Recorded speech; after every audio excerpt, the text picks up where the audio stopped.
All right. What is up? Welcome to Spoiler Kings. My name is Tank Kramer, Brandon, Brandman Brandon, Brian the Grizzly. What's going on, guys? Who's the master? Show enough. What did it say when I say who's the master? You say when I say who's the master, you say show enough.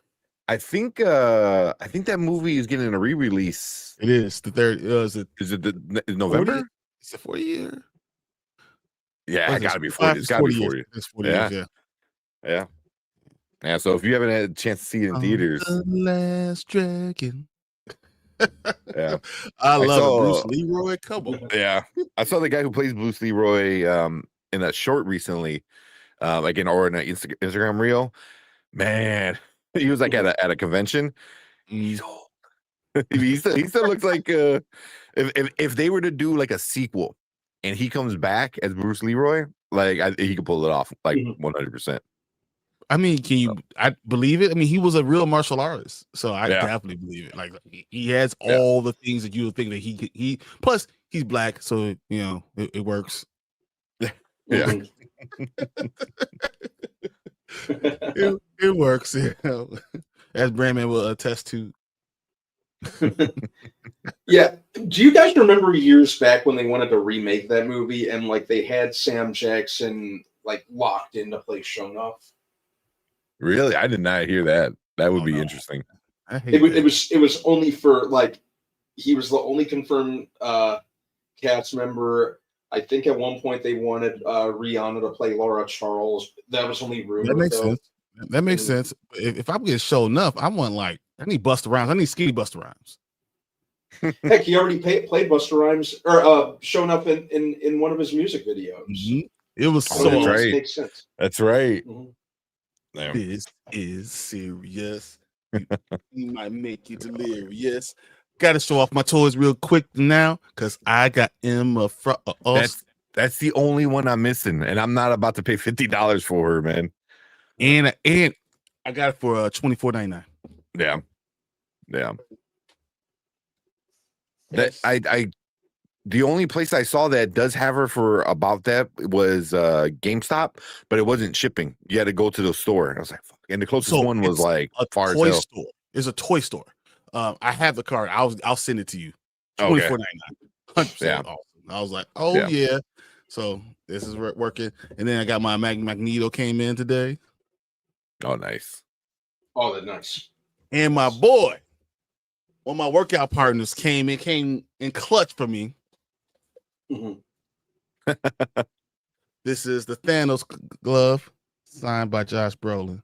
Oh yeah, you were saying he's got that for you. Yep.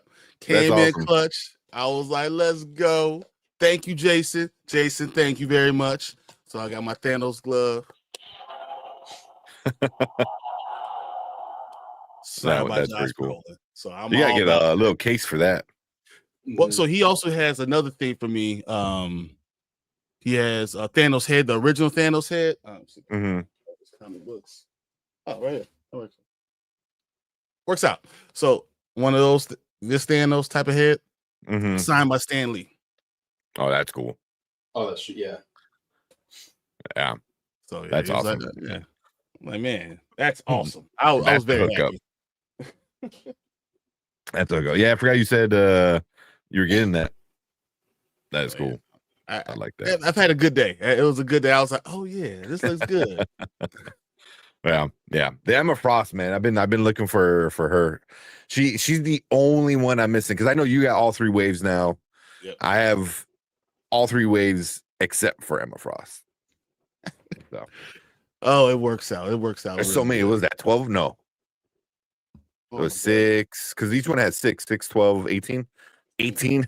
Those damn 4. So I have 14. I got 4 getting shipped because they haven't released them until November. There's others that haven't been released yet. So I had the pre-order. Yeah, which one you missing? Because I already pre-ordered all 4 of them, but there's 4 that aren't released yet to be distributed. Which one is that? No, because on the back of the box it has all 6. It's cable. Oh, hold on. I know you got cable. I saw cable the other day. Morph, which looks cool because you can put his. I'm not opening it up, but it has his like normal head and then his like mutant head. Sunspot, which I was like, Jubilee is pretty awesome. Jubilee, I wouldn't mind getting a double of Jubilee just so I can open it up and display her. She's pretty cool. What else was this? Wolverine. There's the like Wolverine in like his regular flannel. Yeah, pull this up. Yeah, man, because they're doing more. Yeah, I know, but they're gonna do another wave for sure because they haven't even done Xavier yet. Like you got to figure Xavier, Lilandra, it's got to be coming out. Apocalypse, especially from this Apocalypse is definitely going to be one after they released the trailer. Yeah. Apocalypse is going to be one. But if it's anything like the first season, they did one wave before the show came out, and they did a second wave. I forgot if it was during the season or right at the end of the season. But Wolverine and Rogue still suffer a lot. Yeah, even right now you can't find Rogue. Yeah. They went down in price. They're not $100 anymore, but they're still like 60, 70. If you look on Amazon, it's just yeah. It's stupid. Those toys they're cool though. They're like some of the best X-Men toys made by collectors. That's what collectors said. Let's see who's in chat real quick while Brian looks that up. We got collectors. So tomorrow I'm ordering two things from Amazon. Right now I'm watching the Final Destination 5. I'll probably be stopping and watch you guys live. Yeah, that was a good one. I think we all liked that one. Yeah, I think we all did like that one. Yeah, it was fun. That was the one with the laser surgery, right? Yes. Yeah. I think that's or the MRI. Yeah. Ooh, the MRI machine. Oh, yeah, the MRI one. No, you got to watch. I don't want to ruin things for you, collector. But after you watch that movie, there's a behind the scenes of the MRI one, and it's a interesting behind the scenes. Let's see what else we got. We got viewer Drew saying what's up. Fernando Drew? saying what's up. Viewer Drew saying he's got his Fantastic Four copy. Haha, I got mine. Yeah, I actually have two. So of the still. So I have the Amazon one, and then I have the one from Groove. The one with Groove doesn't have the Amazon all the extra stuff with it. Yeah. So I have that, and I'm thinking if we actually do something. Yeah, because the Amazon one, you get the little book, and you get like these cards. Yep. So if we do something, do a giveaway, I'm going to give that away. Nice. There you go. I have no problem with that. So I'm saying, maybe you guys come back. Oh, also, I'm gonna give a shout out to our friend Brendan. I bought one of his hats for his. He did pretty much like all of our logos. So like, if you look at Dynasty Pylon, Panda and Grizzly, he did like a lot of the backup Spoiler King stuff too. So the dude's a graphic designer, and Braden's awesome. Yeah, I appreciate him. Yeah, Braden's awesome. So yeah, bought his hat. Figure show him some support. So if you like some cool graphic art, and he's amazing at it, man. He does a lot of the dirt racing cars. I don't know what they're called, but yes, whatever. That's not NASCAR, but it's the one that's underneath that. Yeah, so he definitely does all. He does they look graphic design amazing. for a lot of stuff. So yeah, he has a lot of customers now. True. Yeah. So yeah, shout out to Fast Time Studio. Very cool. Appreciate it.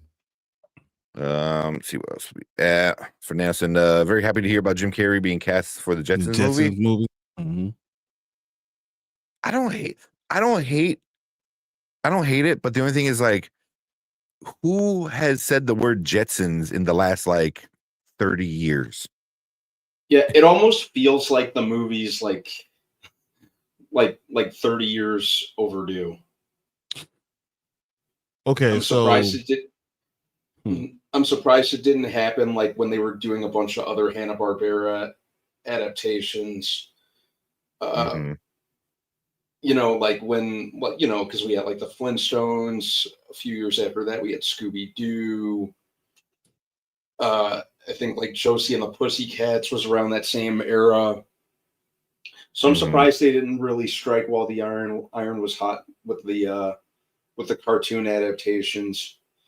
And I'm kind of walking that line between feeling like Jim Carrey is good for the role, while at the same time thinking he's like, like probably about 20 years too old to be playing the role. But Yeah. I at the same time I slightly walk that back after seeing him as Dr. Robotnik. You see he's still pretty vibrant and still can do like the over the top kind of cartoony movements that would lend itself to the character of George Jetson. So Yeah. we'll see. Yeah. So I don't know. I mean, I look at it.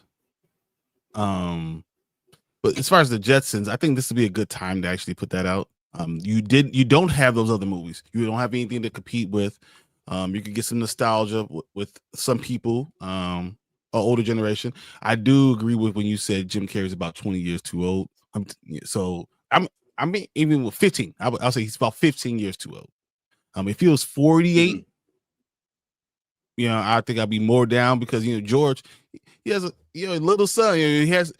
You have to have those father things. So like this is like Jim Carrey, like Truman Show. That should have been George Jetson. Yeah. So like it's hard for me to picture that. So yeah, I don't know. I'm excited by it. It's the Jetsons are my wife's favorite show ever. So I want to be very supportive of it, but everything you said, I was like, yeah, I was shaking my head, yeah. Yeah, I mean, Jetsons is a fun show. Growing up watching it was a lot of fun. But it's really old. I just don't know if it's gonna hit with the younger audience. It might, and I'm not saying it won't, because like look at Scooby-Doo. Like kids still love Scooby-Doo. My kid's 3 years old. He's just really getting into like Scooby-Doo. Like that's all he wants to watch is like all the fucking Scooby-Doo movies. So not saying that old things what you trying to say, man? come around, but I watched Scooby-Doo this morning. When you're working out. I love Scooby-Doo. Yeah. Yeah. So I mean, it can, and but it definitely can, and it could reignite interest in the original series.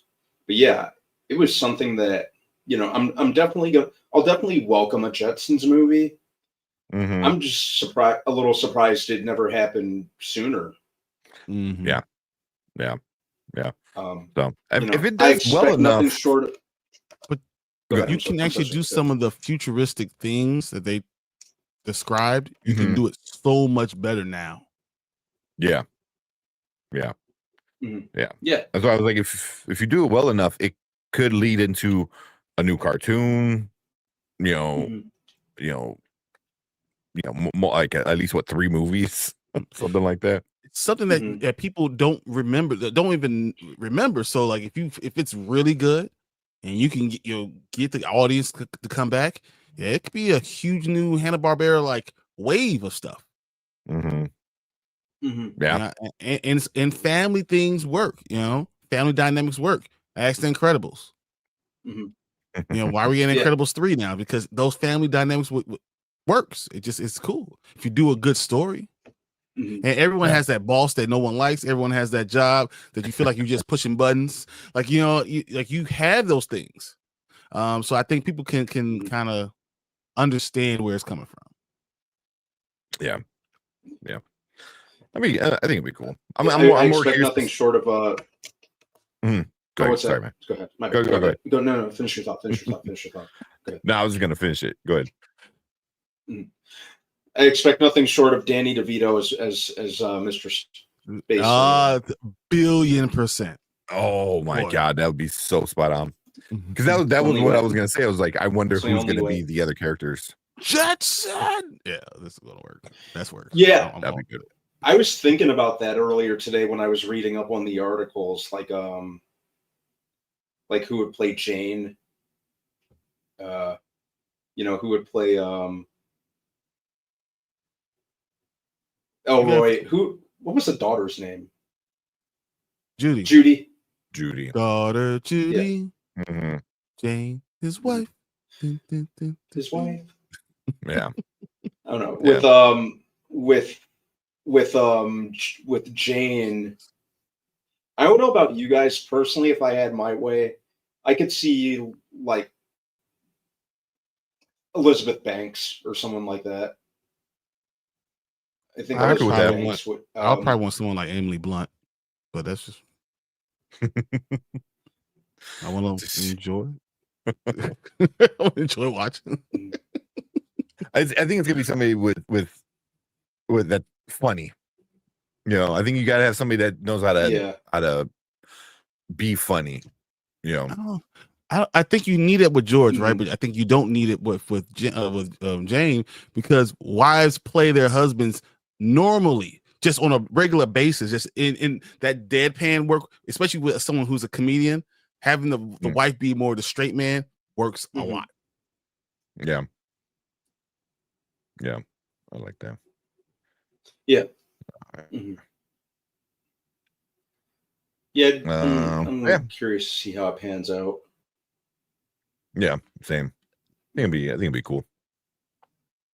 It'd be cool. But let's see what else we got. Might skip around a little bit. Spoiler King's ruling Thursday nights. I wish. Hey, man, they interviewed the vampire. One day we'll come in. Yeah. You know, we'll come in and be like 100 people. Oh man. I had the biggest crush on Vanity back in the day. Who wouldn't have a crush on Vanity? Vanity was dude, fine. yeah. Good Lord. Let's go, man. Whew. Give me shivers. Mm-hmm. Yeah. RZA's going to direct The Last Dragon. RZA was going to direct The Last Dragon. I can see that. Interesting. That would be cool because he'd have a big hand in the music too. I mean, but they love the culture. They love the culture. Yeah. They love the fighting style. I mean, Wu-Tang would be part of it. I think that makes it cool. I mean, the thing about Last Dragon that makes it awesome is Barry Gordy presents The Last Dragon, right? Mm-hmm. So you need a musical element to it that combines with it. And I mean, Wu-Tang is all about that, you know. Mm-hmm. You remember the racial draft? Wu-Tang's officially Asian. The Chappelle Show, I mean, Wu-Tang. They're officially Asian. They can do this, man. Let's go. They can do it. That's funny. That's funny. Let's see. Hey guys, you see that they're planning to cast a woman as Voldemort for the Harry Potter show? They do that. Yeah, that's the rumor. I don't know if they're gonna do it. Because that would be I don't really think they'd do that. Yeah. I don't know. I mean, it depends on how they're doing the adaptation. You know, I mean, maybe it doesn't matter who they cast as Voldemort right now. Mm-hmm. You know, you can recast it later too, because he's not a physical entity for a while. Yeah, it'll probably be a lot of like voice. I can think that like for the first season they hire a woman to be the voice because you know, he's literally on the back of somebody's head, so maybe they do more of a soft spoken, quiet snake kind of sound voice. You know, that would be good for a woman. You know, I can see if they go something like that, but I don't know, because this whole thing's supposed to be more book accurate. You know, but then they get a black dude to play Snape, which is the whitest dude in the fucking book. So I don't know. But we'll see. I've heard. Can you imagine? What's her name? Cynthia Erivo. Yeah. I heard that too. I think that's that'd be funny. But we'll see. We'll see how that goes. They will literally be shooting themselves in the foot. Yeah, I think so. Try to doom themselves beforehand. But once again, I think when you're doing female actors and so that, because it's just a voice, it's not a body, it's nothing like that. You can even say that they're very gender fluid, or because he's so powerful, or she, you know, so powerful that it's like that. You know, they can play that, but I think that would get backlash from it. There'd be backlash. Yeah, they'd be alienating a lot more of the fan base than already, because we've seen how people have reacted to the Snape casting. So yeah, even if they say like, oh, like it's still a dude, is just because of the transformation. He's more slender, you know, like a snake, and I think like a woman's body type would be more interesting. But I mean, that's jumping through hoops, though. You know what I mean? So, yeah, we'll see. Because what do you think about Tilda Swinton? Yeah, because you know we also you already had that problem. You know Dr. the Strange. ancient one when we was Strange. You know we had that ancient one, issue they had. So yeah, you know, do you really want to open that can of worms? I don't know. If it's worth it. Exactly. You know, there's awesome female characters. Once again, there's awesome. I don't like you doing race stuff. I don't think you do gender stuff. Well, you don't need to when there's other characters that you can highlight. You know, get certain other characters right. So yeah, whatever. Yeah. See how it goes through. Hope the MRI one was until 6. Oh, I might have got the Final Destinations confused then. So I think I thought 5 was the last surgery. one. I think 6 is the last one. Okay, yeah, then I messed up. So 5, I think Brandman, when he said the surgery, I think he's right. Did we miss your first one? I'll go back up. I'll check. And we didn't get his super chat, so yeah, we got a super chat. Oh, did we? Oh no, did we do a video? No. Oh, we didn't do a video. We just said thanks. We'll do a video real quick. See. We'll do they were talking about old we're talking about the Incredibles because family movies and stuff like that. Latest one. Tell me what I saw this woman. We are talking about the greater good. Greater good. I am your wife. I'm the greatest good you are ever gonna get. Man, that's like my house. I'm trying to do something. I don't care what you're trying to do. I am your wife. That's all that matters. Okay. If they do a third one, I'm kind of curious to see who his wife is because they haven't shown her yet. You know, I'll be curious to see if she was like a hero too. That's gonna be. Yeah. I wonder if they'd ever do that. Yeah. Because what they're done filming Incredibles 3? Is that what it was? I have no idea. I don't think they've even started. I think they're still in the early production stages of it because they said it's not coming out until 2028. Yeah. Damn. I don't even think they've done any. I don't know where it is. I think it's still in the. Oh, so it is. Well, it's probably been written already. Yeah, it's totally written. Brad Bird is returning as the director, and the writer, and executive producer. Oh, Brad Bird's going to direct it after all. Yeah, that's nice. Well, so he'll produce. That's good. He will write and produce. He won't direct it. He'll write and produce. Okay, yeah, that's what I heard. Okay. He's gonna write it. Yeah, and then the giant time jump is going to be really cool for everybody. So. Yeah, at this point, a time jump makes sense, especially considering that because there's a 14-year wait between the first two movies, if I'm not mistaken. Damn. And now right. now there's going to be a 10-year wait. I think at this point, for people who've been following the series from the beginning, which is pretty much everyone loves The Incredibles. I think at this point, for everyone who's grown up with the series, a time jump is pretty necessary. Picking up right after the first movie worked for Incredibles 2, but I think kind of repeating that would probably be a bad idea. So I'd say whereas the first one focused on Mr. Incredible, the second one focused on Elastigirl, do the time jump and focus on the kids and Jack. Yeah.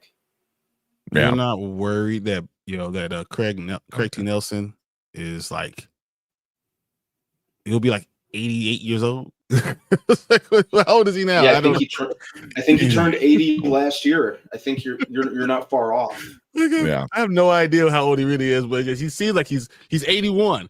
So yeah, he'll be 84 it's just years his old. voice. It's not. Have you ever heard an old man's voice sound like an old man? You know what I'm saying?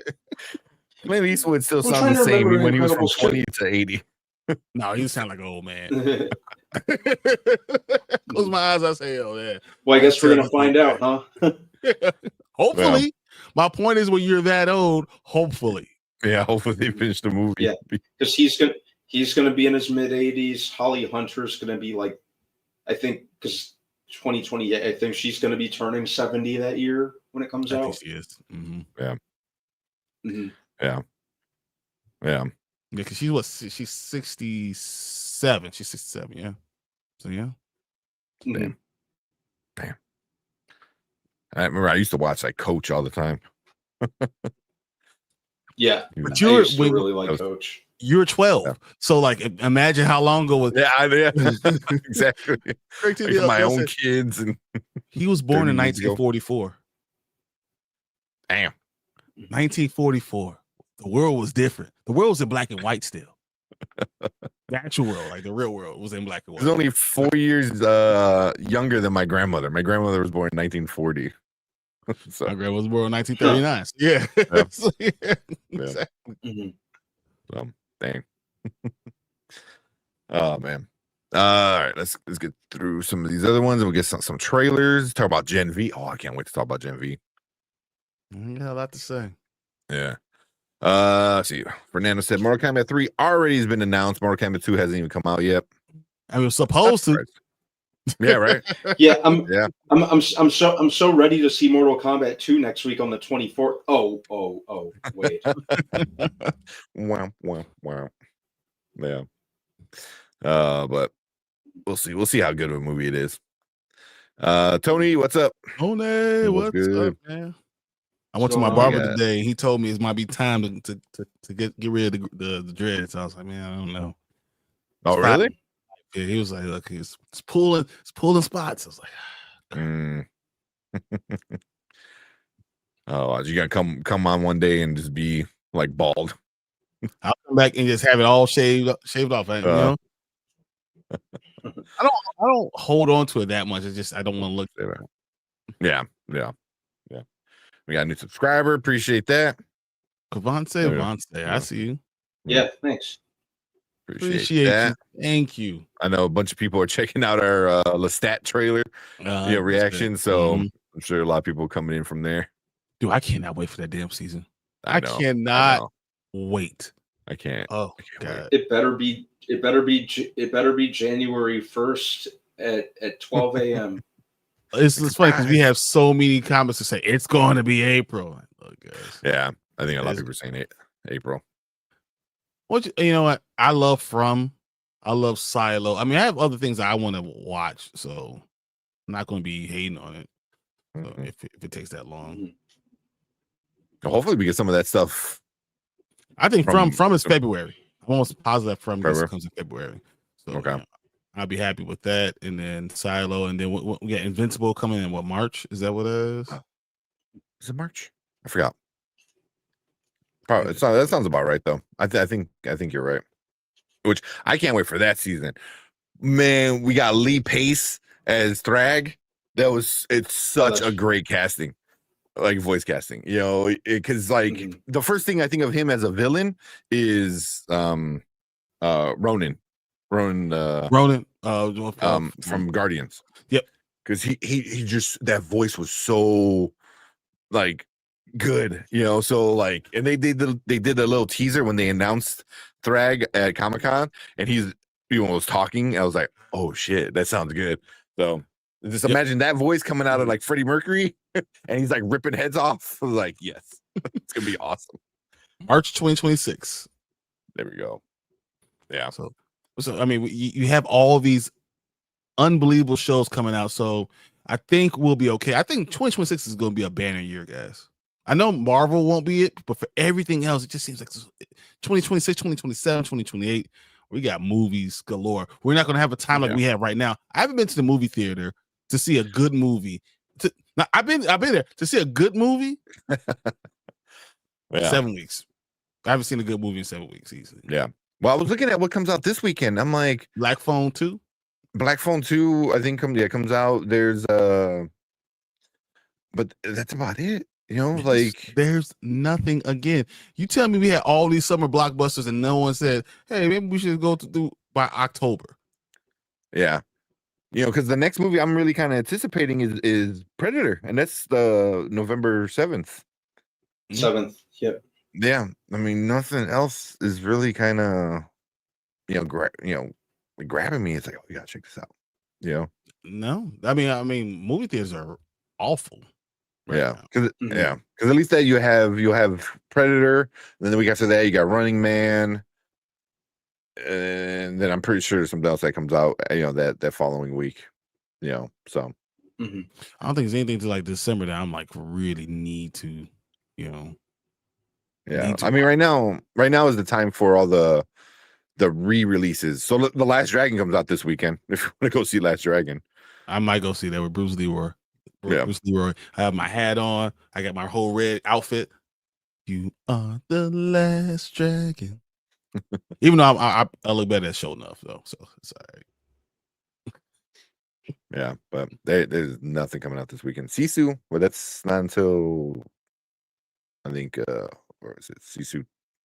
That's not until the end of November. Yeah, Yep. Yeah. So that sucks.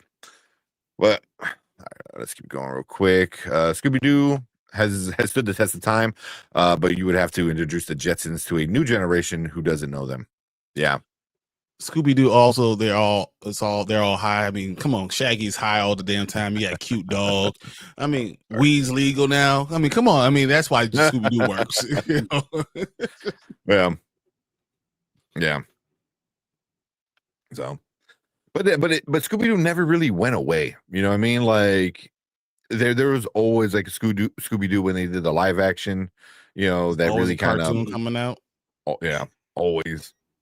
I mean, I got my Supernatural cup because I have a Scooby-Doo episode of Supernatural. I mean, that's what you do, Oh man. See, Travis said, how's it going, you guys? Riz also played Snake Eyes and Storm Shadow Master in G.I. Joe. Yeah, he was pretty horrible in that. Much as I like RZA, he was freaking awful in that. It was a pretty bad movie as a whole, but his performance-wise, holy shit.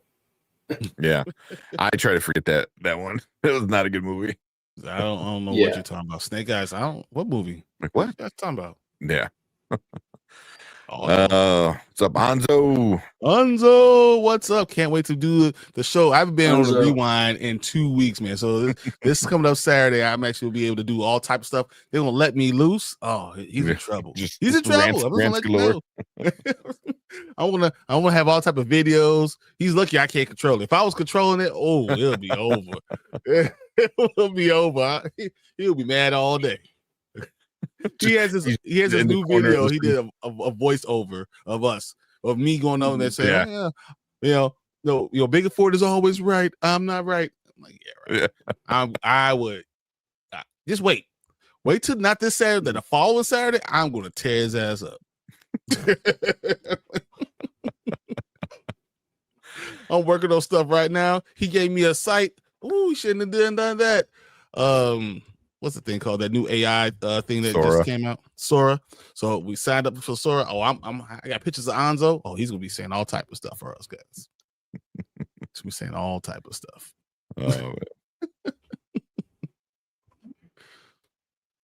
You in trouble now, man? Just letting you know. My bad.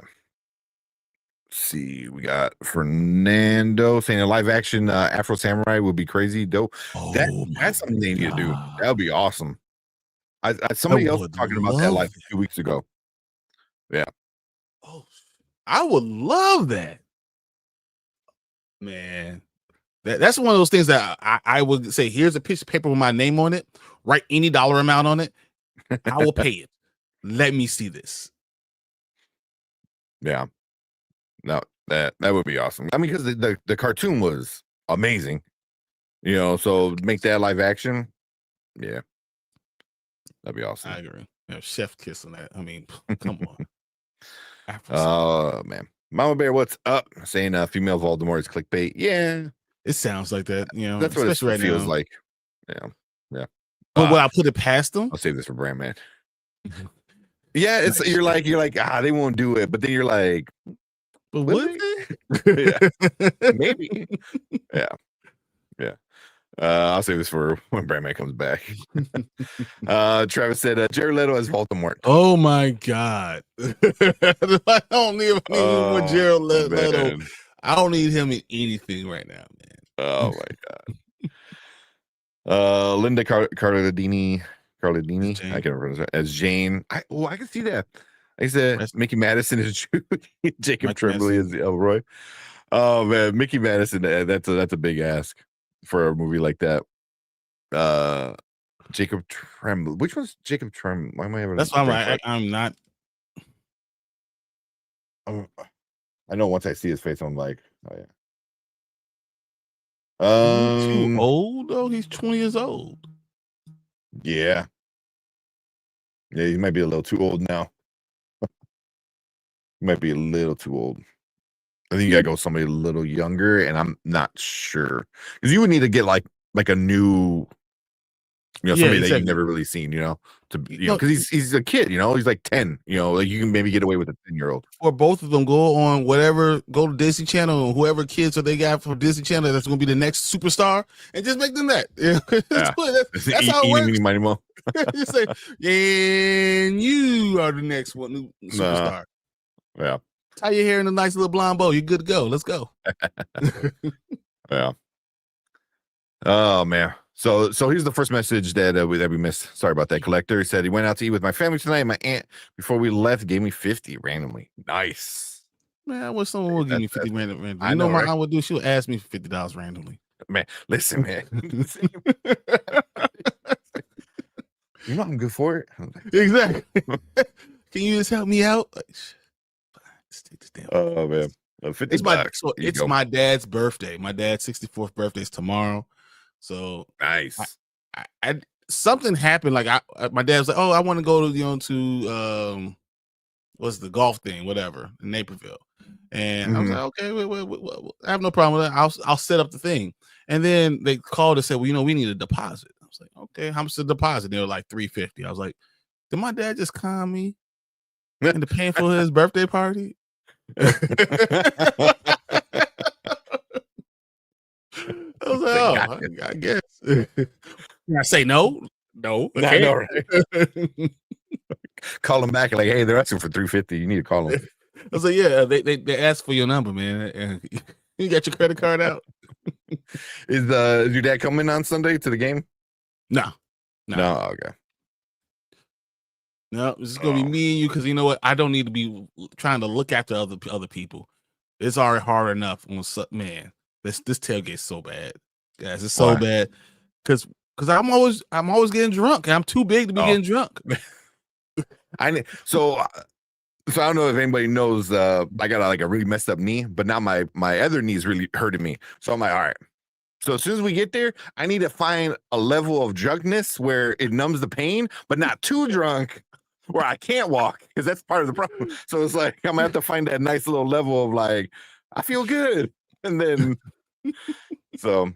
Oh man, because I think we're in this level, the second level. So I mean, it's real good seats. It's gonna be awesome.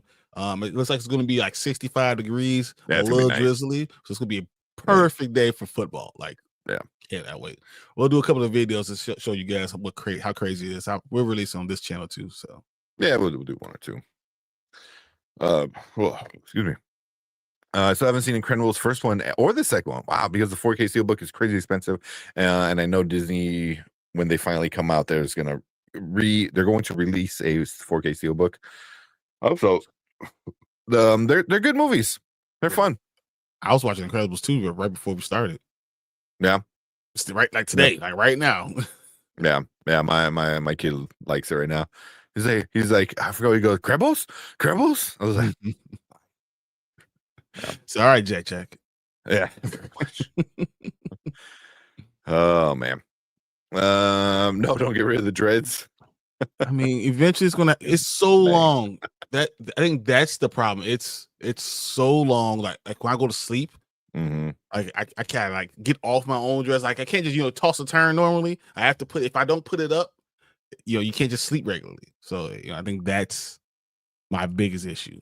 Oh shit. Yeah.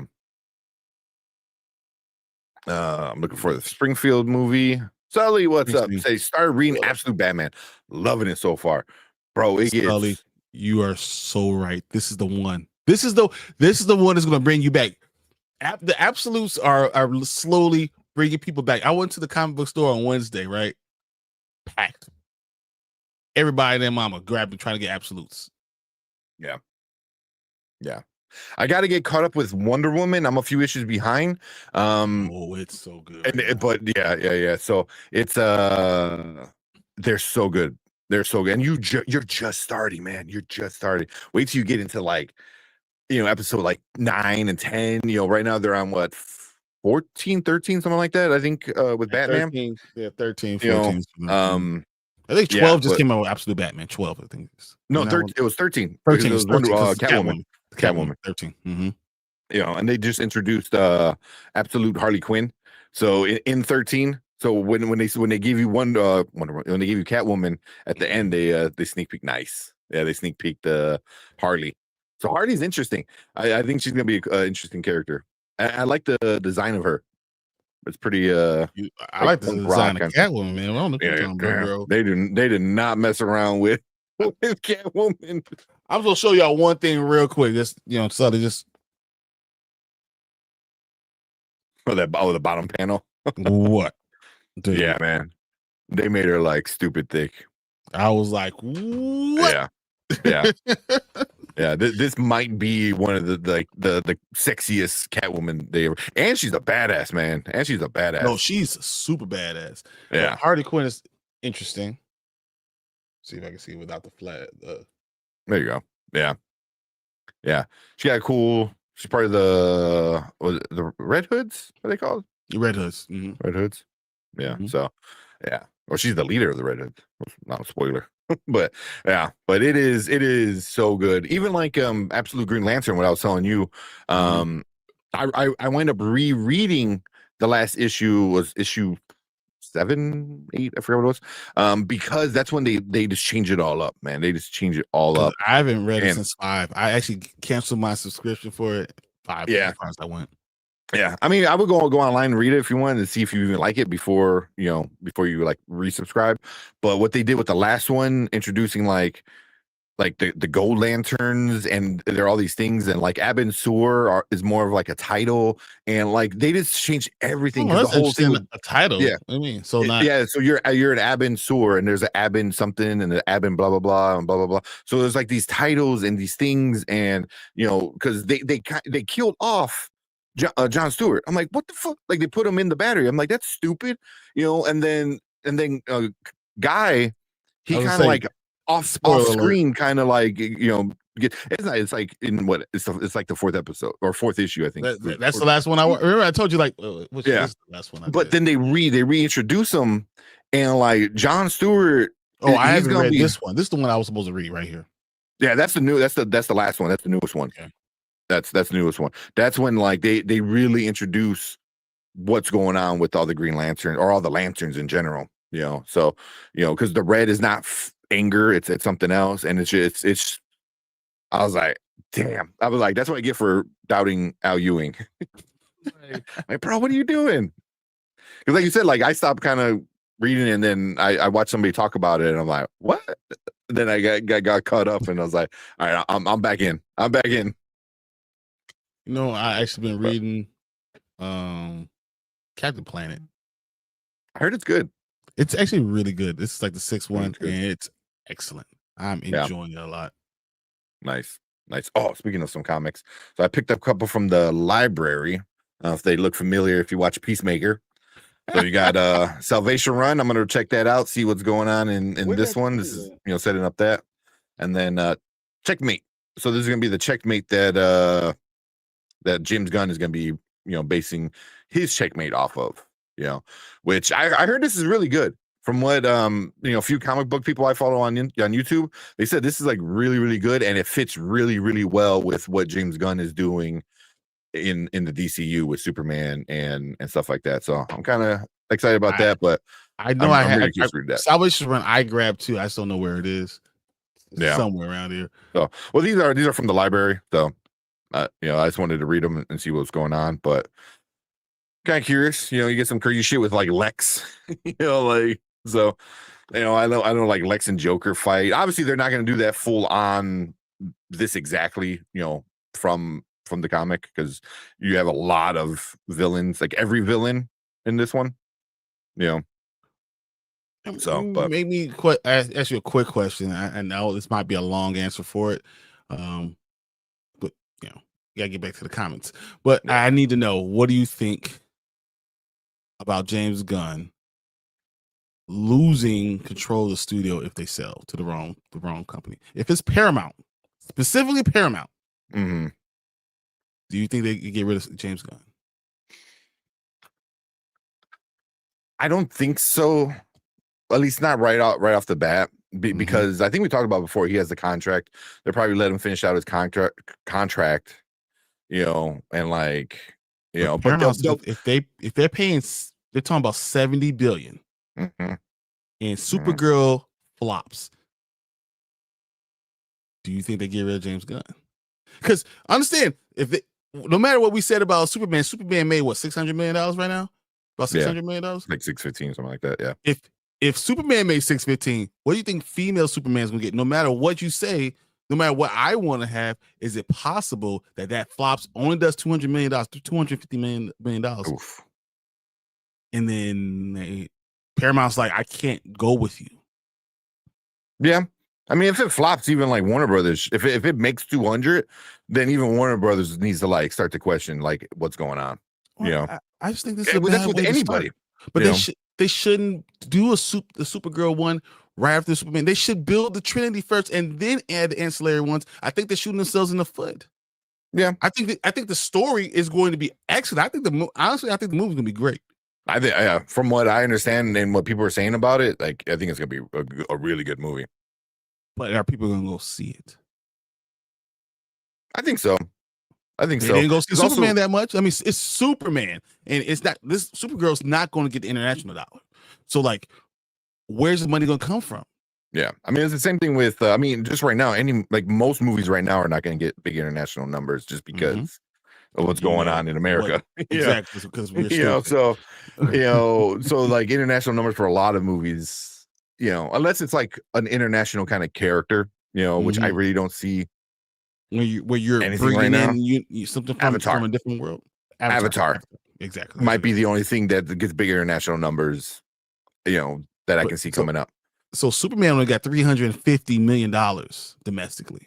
Yeah, which is not bad. It's great. But that's not bad. Now, if Supergirl don't get the international number, right? Yeah. And domestically only gets $200 million. That's possible. This could be a $240 million movie. Yeah. And be a good movie. Yeah. How does that make James Gunn look? If someone's buying Warner Brothers, how's that going to work? I think that's actually a concern that we need to actually have.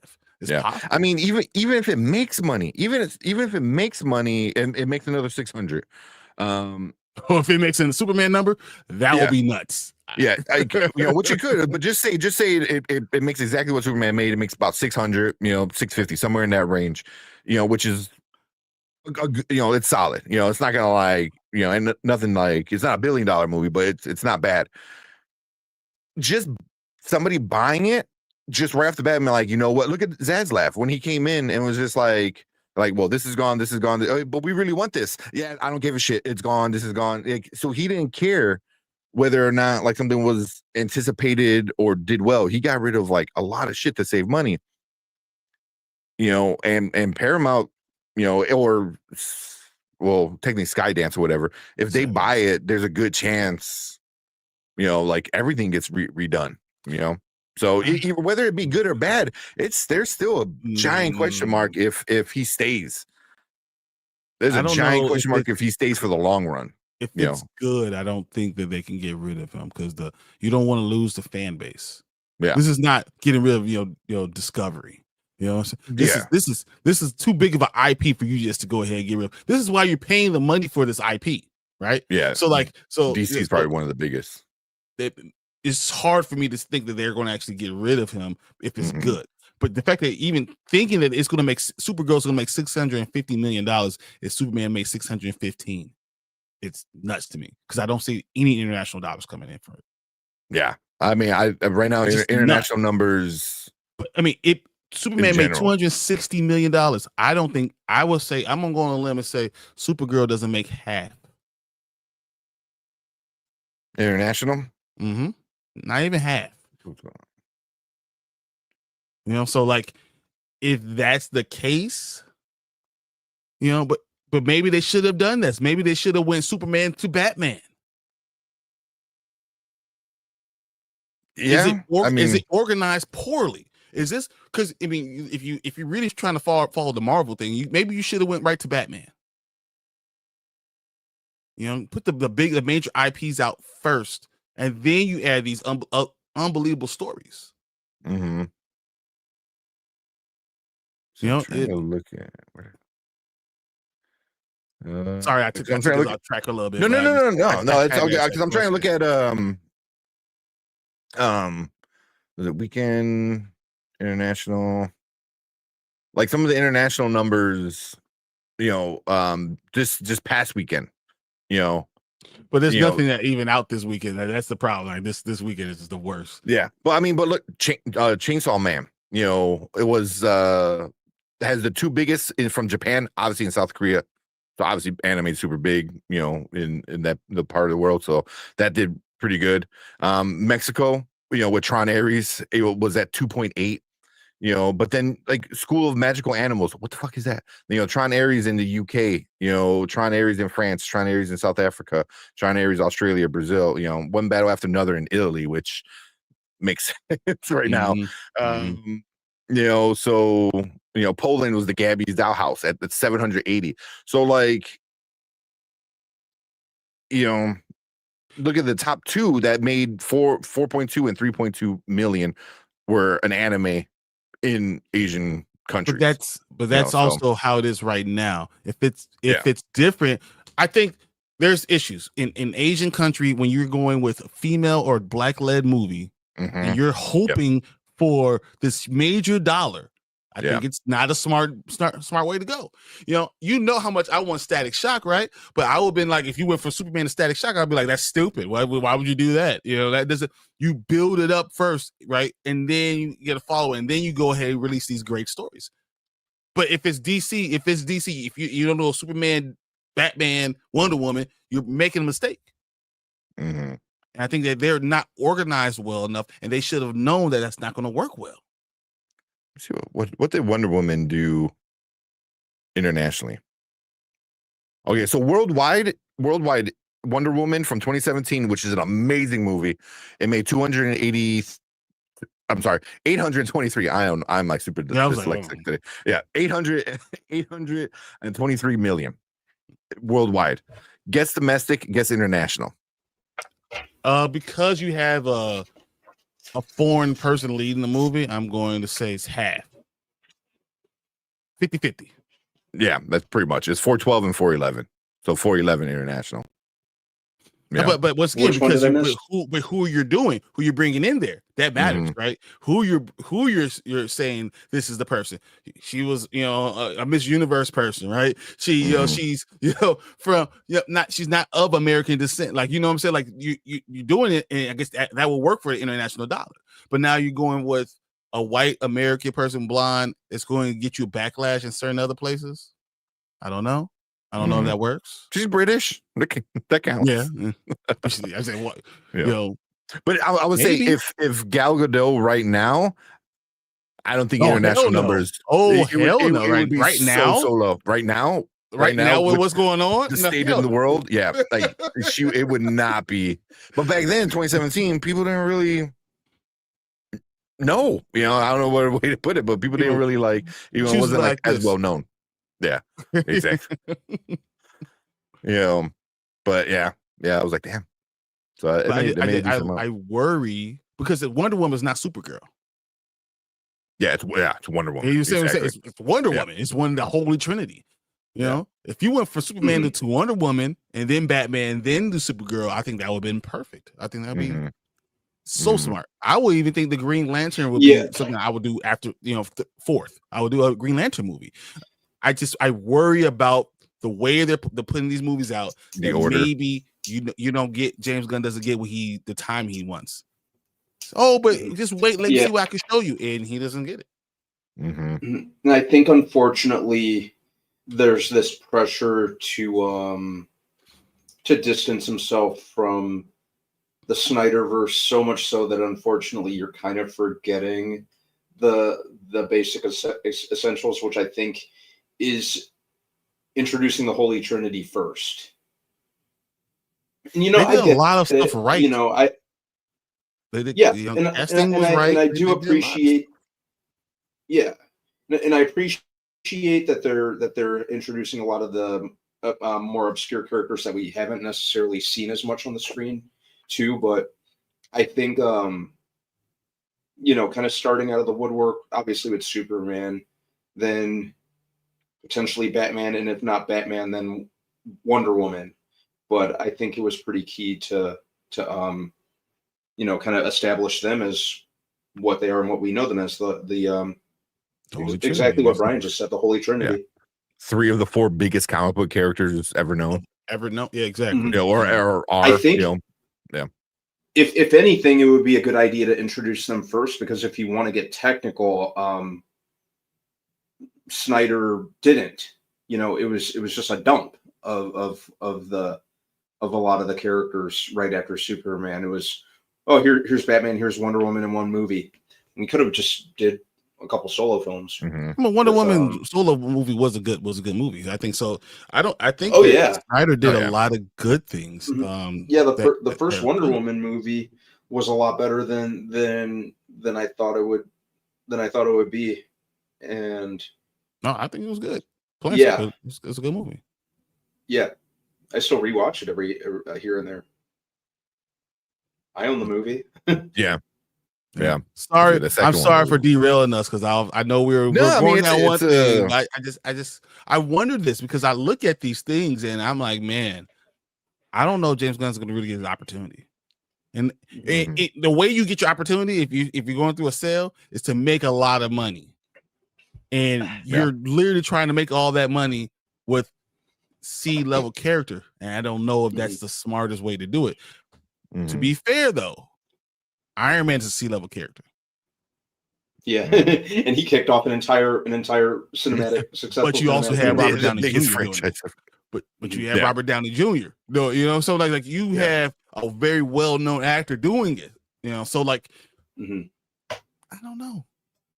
Yeah. I mean, Iron Man was one of those things, like you said, C-level character. Redemption for RDJ. But also Jon Favreau, has been a great director way before Iron Man, and he was in it, and he's a fun actor. He's not the greatest actor, but he's a fun actor for the role. Terrence Howard was also coming off all the TV shows that he was doing. I mean, the all Empire, how big that show was. So like putting him in, was he doing Empire back then? I don't know why I think Empire was like the last couple of years, but I think it's been. I can't quite remember, but I know Terrence Howard had gotten a lot of juice off from Hustle and Flow. Hustle and Flow was that? Yeah. It was Hustle and Flow at the time. That had really put him on the map. It was really cool. That was an interesting movie to me, because you had him, who was kind of like the arguably the biggest star in the movie at the time. 100%. Robert Downey Jr. Everyone knew, but he was kind of fresh off of his Hollywood controversies and kind of trying to fight his way back to the top. I know Favreau really had to convince the studios to take a chance on Downey. And then didn't Terrence Howard go in there and everyone knew who she was. Went to bat for him. Terrence Howard went to bat for him, said, look, we need to have him come in. He's the one for it.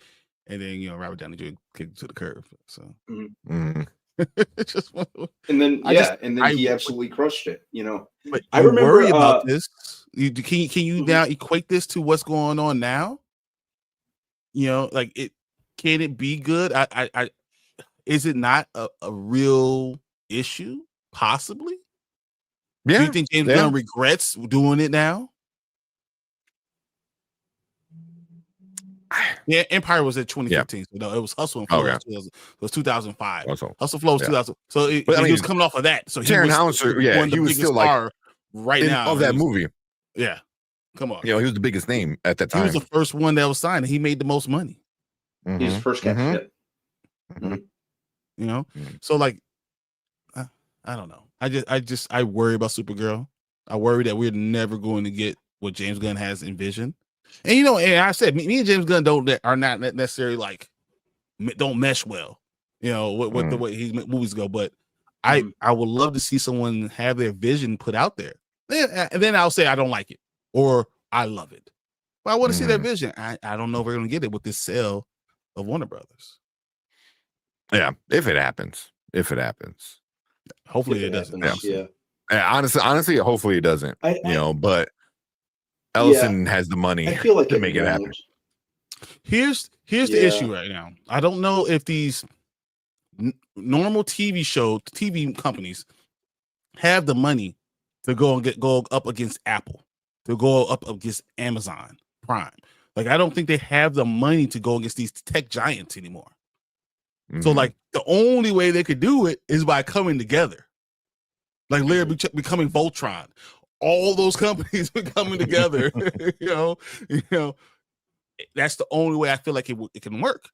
But if that happens, you can get a lot of cuts. You're gonna have a lot of things going different ways, and we might never see this whole vision. Yeah. It's gonna be interesting to see what happens. You know, I for one am excited for Supergirl just because the story is gonna be interesting. I think it's gonna be a lot more adult. I think it's gonna be more serious. You know, it's gonna actually like hit onto some I think it's gonna be like Spider-Man 2 was very much not as kiddie as the first one was, and I think it's gonna be something. I'm not saying it's gonna be Spider-Man 2, but Spider-Man like versus that kind of thing. Supergirl, Spider-Man, the greatest hero.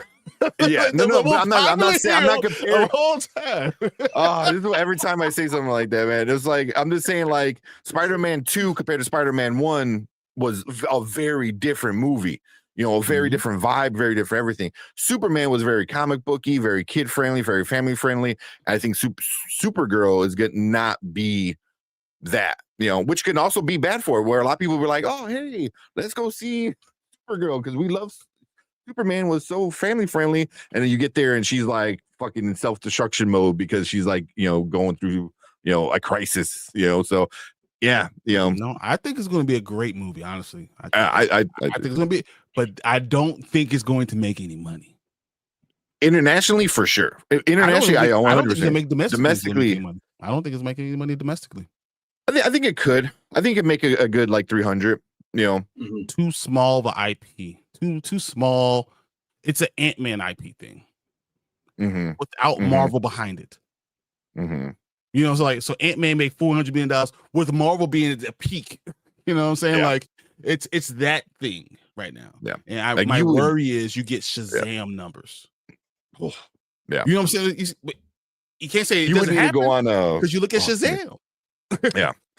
Yeah. You would need to go on like a crazy marketing like thing because you have Jason Momoa. Everyone loves Jason Momoa. You got Millie Alcock, who's a young up and comer. People loved her in Game of Thrones. Seats though. But Jason Momoa. But Jason Momoa can put butts in seats. But you better put him on the front of every poster. Everything.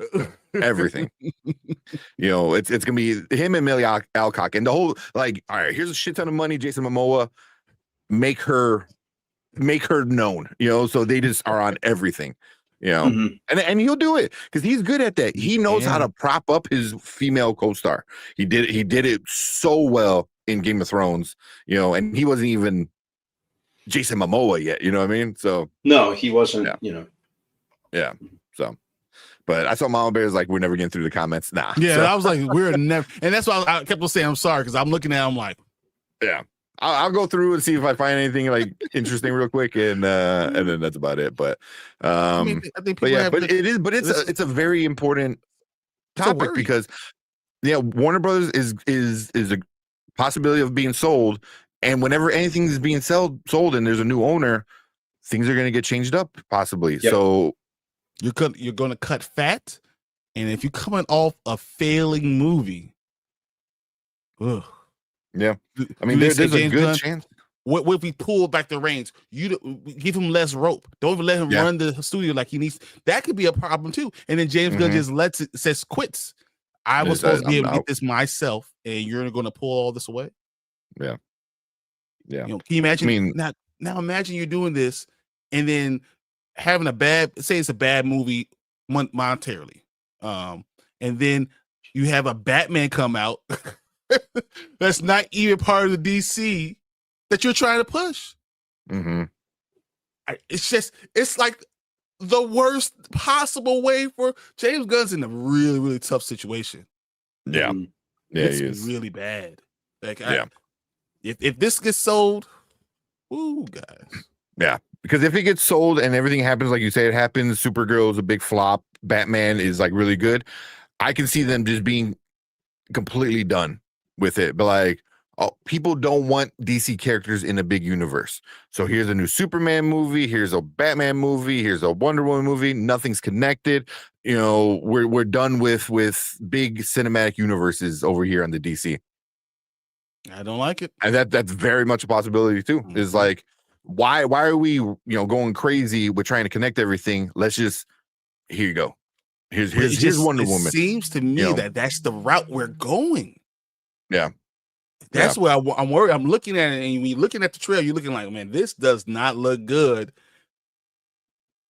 Yeah, I'm hoping that you get, once again, like with Snyder, I wanted him to do this whole thing until I heard the story. I didn't actually want the story that he wanted to go with. That pissed me off. But I wanted him to do a Batman movie. I wanted to see what he could do with Batman because I still think he would be perfect for Batman. Perfect. So like I wanted to see that, Yeah. James Gunn. I want to see Affleck's Batman movie. That's all I want. Oh man, it sounded on paper like it could have been awesome. It could have been one of those top tier Batman movies, but we never got it. So is that a mistake? Is it a mistake to not go right off the bat? If you start in a studio with your big guns, Superman, Batman, we have the two greatest superheroes of all time, and we're not going to lead with that. Yeah. I don't know. Yeah, I mean, if I was like doing it, it would be like, here's a Superman movie, here's a Batman movie. They're gonna have post credits that kind of tie them together, and then you know what your third movie is? Fucking Public Public Enemies? Public Enemies. Oh yeah, yeah. I like the something like that. Like you're like, cool. We don't need to do a Justice League movie. We can just do a Batman Superman movie. And I think that'll work out, and I think it would have worked out in the Snyderverse if he would have done a Batman movie first, and we would have got like, oh, this is a badass Batman. And then you lead into then maybe another Superman movie that ties in with the Batman, and then you start to mesh it together. But instead they just put like, oh, here's Wonder Woman, here's Flash, Cyborg is in the background exploding, it's like, it was too much. It was just on a video on the wall, right? Like him just becoming Cyborg. Man, but we could add. We'll see. I am curious, but I'm also worried.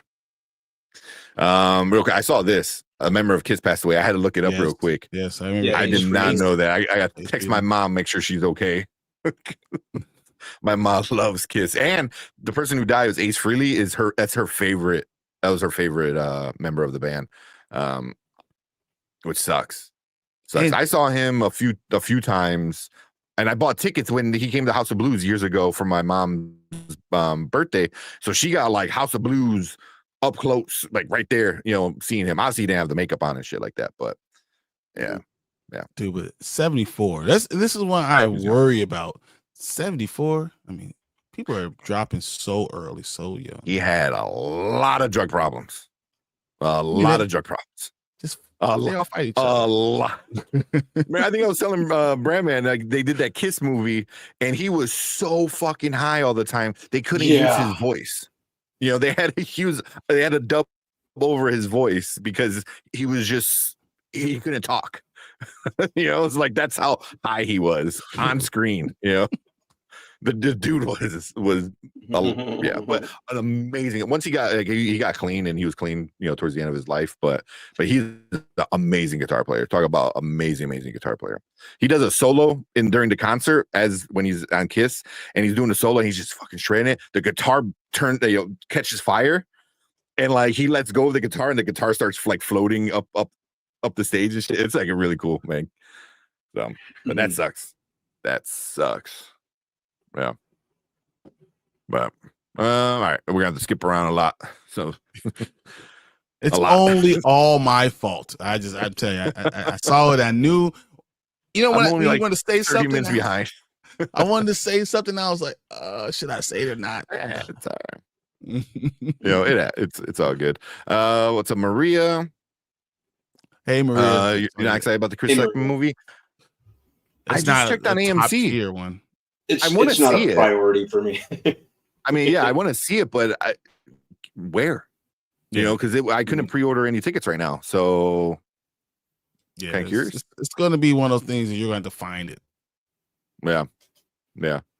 Rosie O'Donnell as the robot.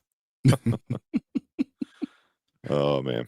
Yeah, happy Papa Grizzly. Yeah. Oh, my dad. Dr. Grizzly. He says Dr. Grizzly. Dr. Grizzly. That would be funny. I make fun of him all the time and say he's more like a brown bear. If I'm a grizzly bear, he's more like a brown bear. He's the one you can wrestle that one. Me, you just play dead. Yeah, Mama Bear goes if Supergirl. Oh man. What's up, Bobby? What's up, Bobby? I'm sorry, like 20 minutes later saying what's up. Yeah, I know. Yeah. Maria's thinking Supergirl's gonna be a bigger hit than Superman. I hope so. That sounds wonderful, Maria. That sounds wonderful. I don't know if that's going to get an international dollar, but if it is, we're talking. I think it'll be a better movie. Is that okay if I say that it's a better movie? Yeah, because I wasn't totally sold by Superman. I see a better movie, but doesn't mean it makes the money. Yeah, because all the points you made are super legit. You know, whenever you get a woman or any like minority as a lead, there goes your international numbers right there. It doesn't matter. It doesn't matter if it makes sense. It doesn't matter if it's good or not. It's just what it is. Yeah. Superman made enough money. Come on, guys. No, I think it did fine. You know, it did great. You know, 615 for to start is great. Yeah. If you think Superman, and then you're gonna have Superman, basically what Supergirl is, Superman light. You're going to get less money because it's not that it's the character is, but it's not the same publicity, it's the same following, the same everything. He's the greatest superhero ever created, right? And you have someone who's not quite that. You have to have that worry. Yeah.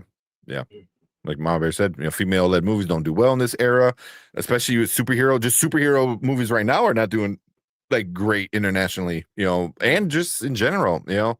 So yeah, but so we'll see. Jason Momoa's Lobo will bring out the people. I hope so. I hope so. Like Brian said, he's gonna be on every poster. Exactly. You should be putting him everywhere, no matter what. Yeah. Starring Jason Momoa.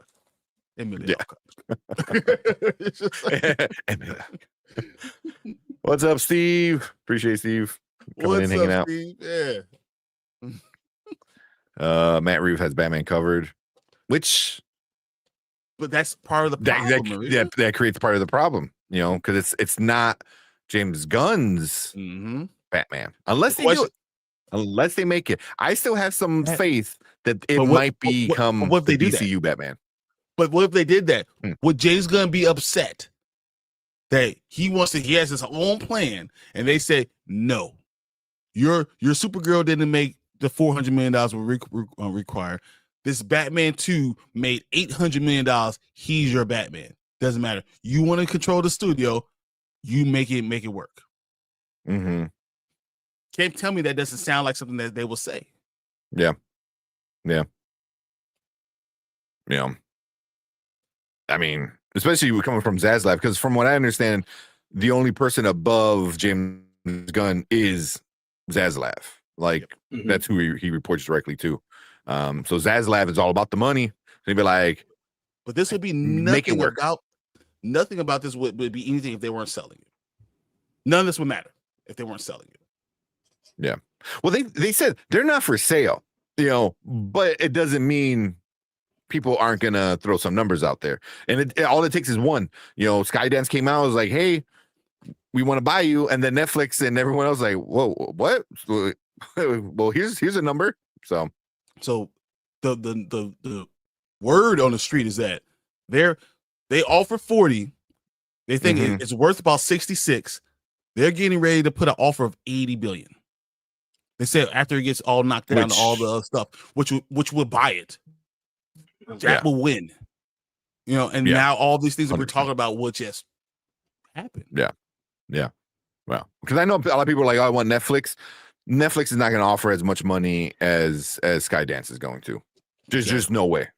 Like the second richest man. I think Ellison might be the richest man in the world now. I don't know. Either way, it's just a stupid thing to say. He's one or number two. He's got money. So there's no other company that would even come close, like to what Skydance and Ellison can offer. So Ellison is number two. Yeah. Number two, yeah. 375 billion. Yeah. Yeah, so it's either gonna go to Skydance or it doesn't go anywhere. Yeah, that's I think a fact at this point, right? I mean, so yeah. When you could buy it by yourself, cash. Here you go. How do you even do that? Do you make like a new bill? You're like, here's the 1,000 bill. God. And this administration would do some shit like that. When talk about he got his own money, he got his own money.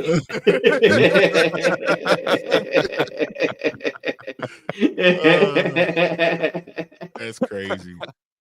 That's oh man, even if it is $1,000 bill, like it would still be like duffel bags for exactly any bill. Right. If you had $1,000 bills, it will be multiple Brinks trucks. Yeah, I was gonna say. Oh my god. Do you just throw in the trucks just for like oh, that's on the house? It's whatever. Yeah, hold it somewhere. Yeah. I'm a bill because even if they didn't want to sell, even if they didn't want to sell, even if Zazav's like, I don't want to sell, and he's like, here's $80 billion. That's $14 billion over what it's even worth. Yeah, like you have to, even if it's 70 billion, like it's hard. You can't because of shareholders. Because at that point, you have to make the best decision for the company, which is the shareholders. And if it's that high, you have to take it. It's the same thing with Elon Musk buying Twitter. He said a crazy, stupid high number, and they're like, okay. And he's like, wait, and they're like, no, like, no, and he had to pay that money. Granted, he did backdoor shit with money, but still. But that's what they always do. You can buy with stock options. So you don't have to pay taxes on it. Yeah. All right, let's keep going. Everyone's saying hi. But his Batman is a part of DCU. Exactly. Yeah, and that's the issue. And that's always the second best comic book character villain of 2025. Who's number one? Who's the number one comic book character or comic book villain of the year?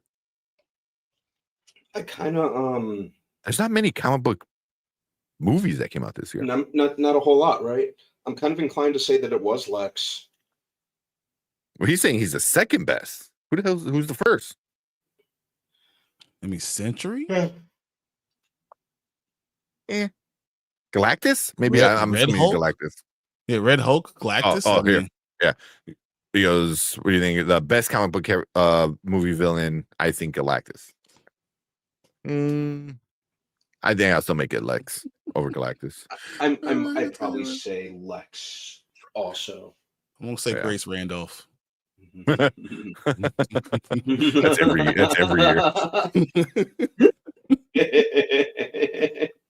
That's good.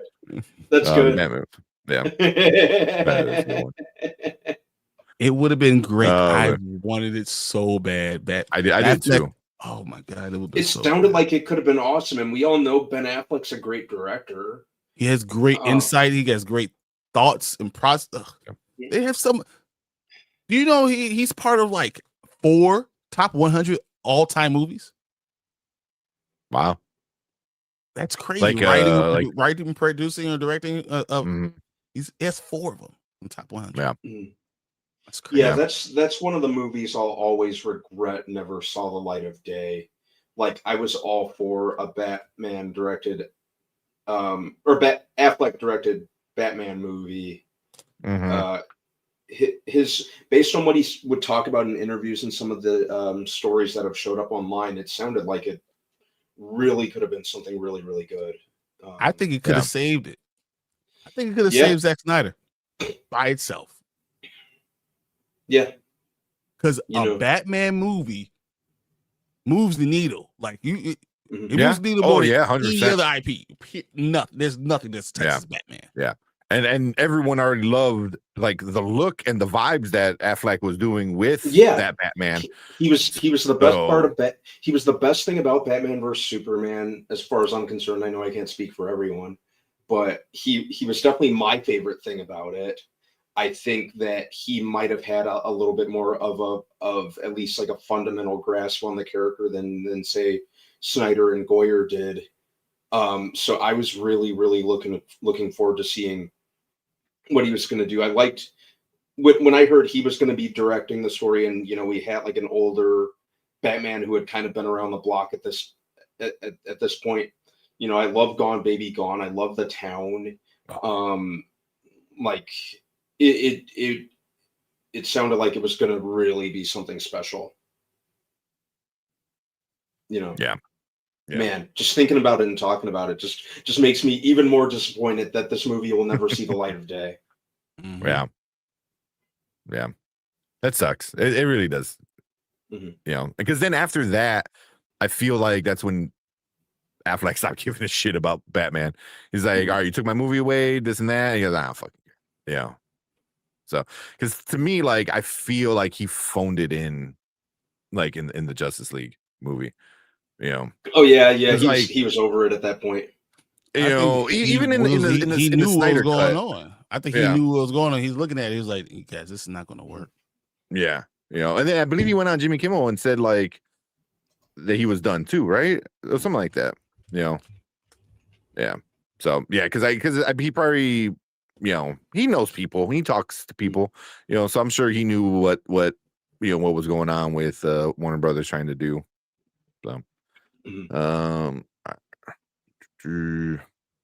Terrence Howard was also great in the Four Brothers with Marky Mark. Yep. Oh, he was good. But the Four Brothers, I love Four Brothers. I love that. Four Brothers is awesome. Oh my god! Bring that one up. Mama Bear said, "Nice shirt." just do it. There you go. Do it. Let's see. That's that one. And so Bobby said, to me, it seems like Doom Patrol, The Authority, and Suicide Squad were all done horribly or in opposite direction of what made them popular, even when they start out with the material. Yeah. Well, the one movie I was looking forward to, I already know it's going to be done right, even if they do it, and it is The Authority. Okay. I don't know if you get to it. If I tell you that, Bobby, I don't know if they get to it. Yeah. If certain things happen, I so hope you do, though. I really hope you do. Once again, if you saw me, I don't think I'm not a huge James Gunn fan, but I want him to get his entire thing out there because I think he has great vision. The things I don't like about him is like his directing sometimes too good jokey for me, but that doesn't work for me. But I think his vision and his thought process works great.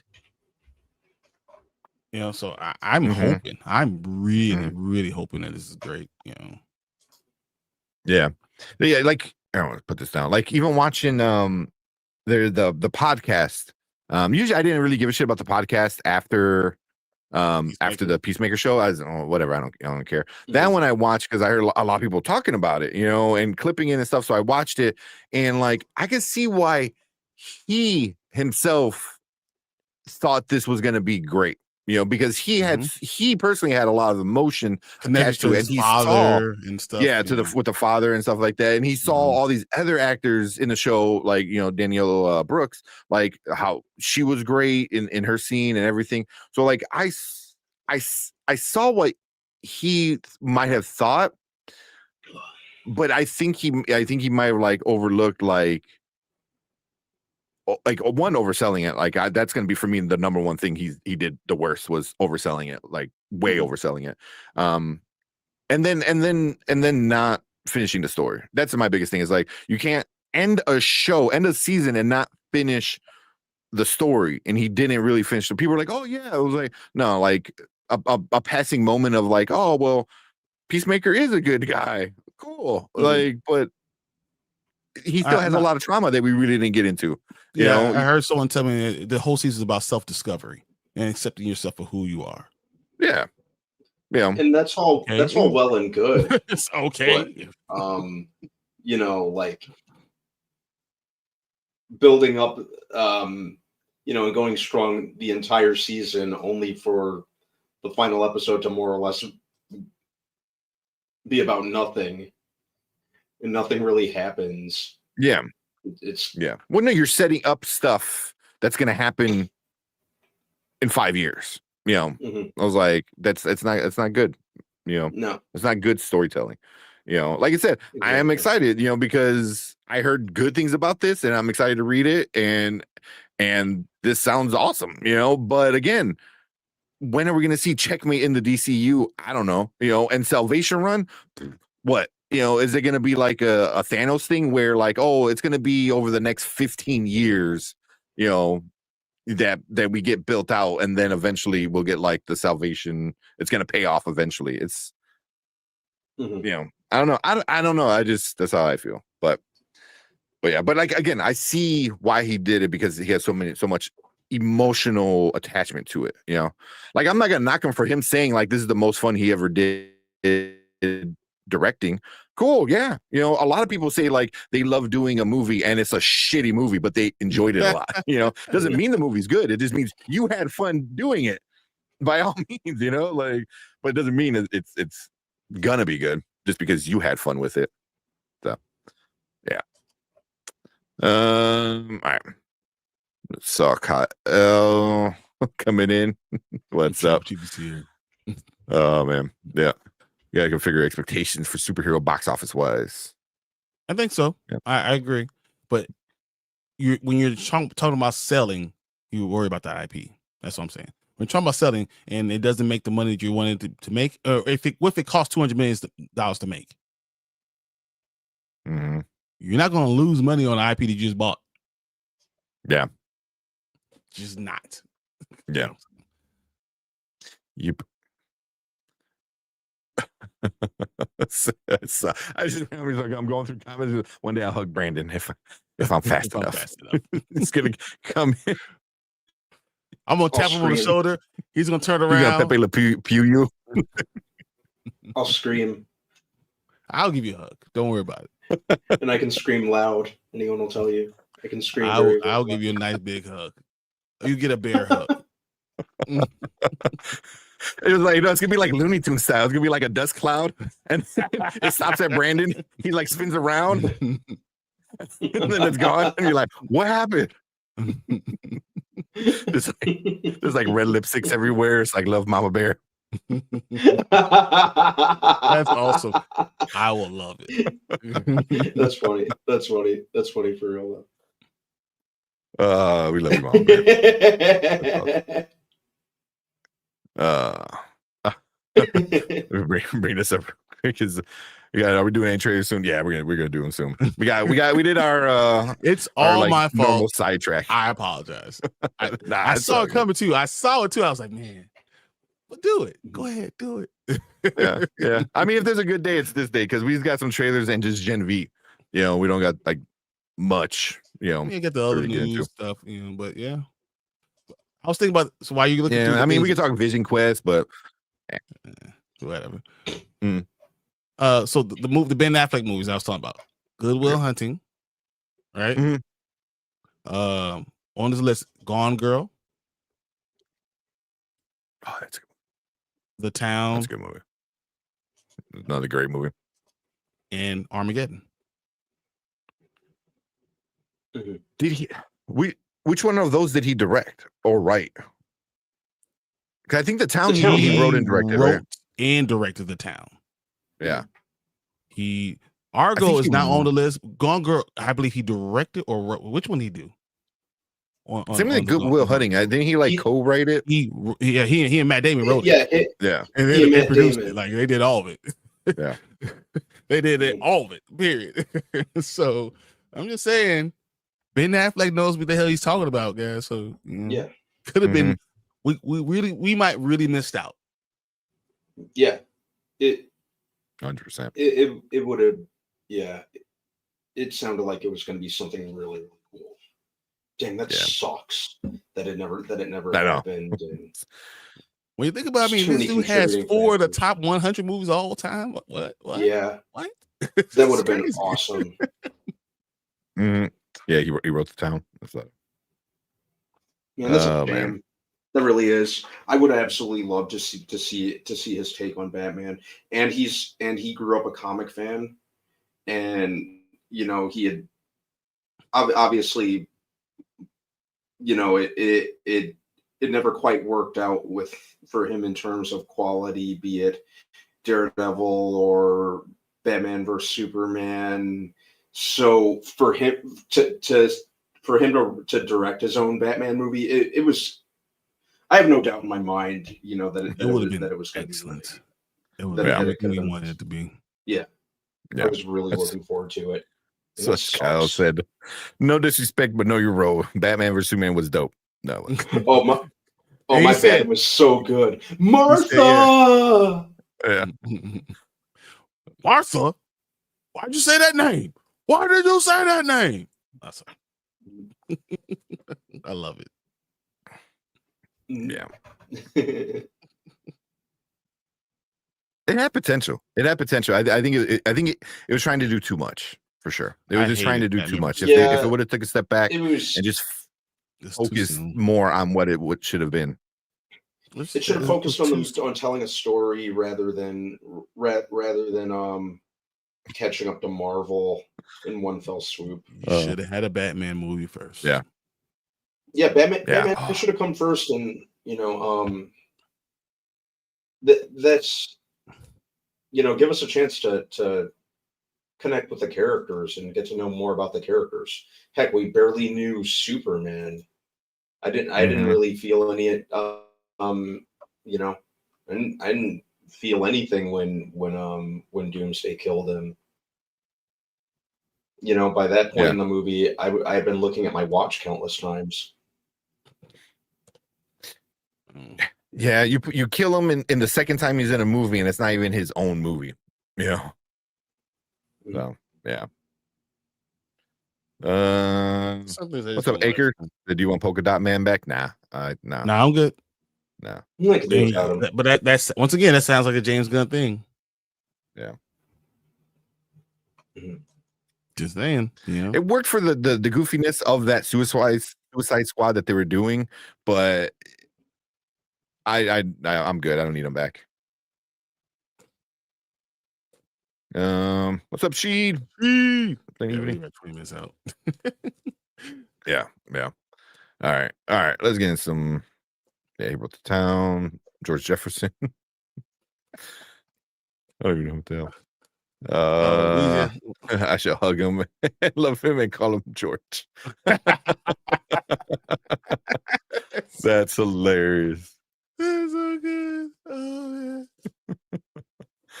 Oh Want that Batman Beyond movie with old Keaton? I like that. I like that. I feel agree. like that would be something if James Gunn's out and they kind of cancel the DCU and they start doing like singles again, like what they did in the 90s. I feel like a Batman Beyond thing would be a thing. Doesn't need to connect to anything. Is cool. Batman Beyond would make could potentially be awesome. That's from classic. Yeah. It's the big abominable snowman or something like that. I don't know what it is. That big, yeah. Yeah. All right. Realistically,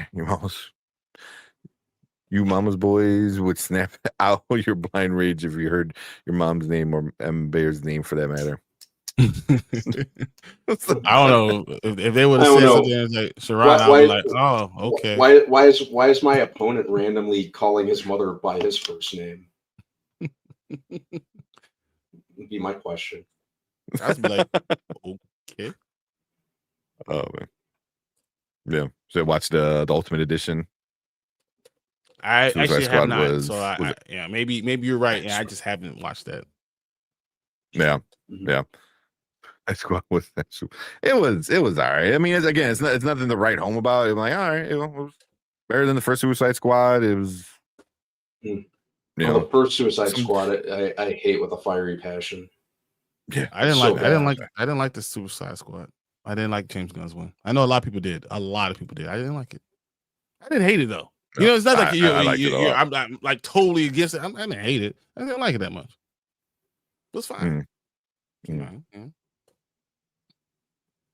Yeah, but like I said, they had no polka dot man. I hated the first one, so yeah. The first one was just trash all around.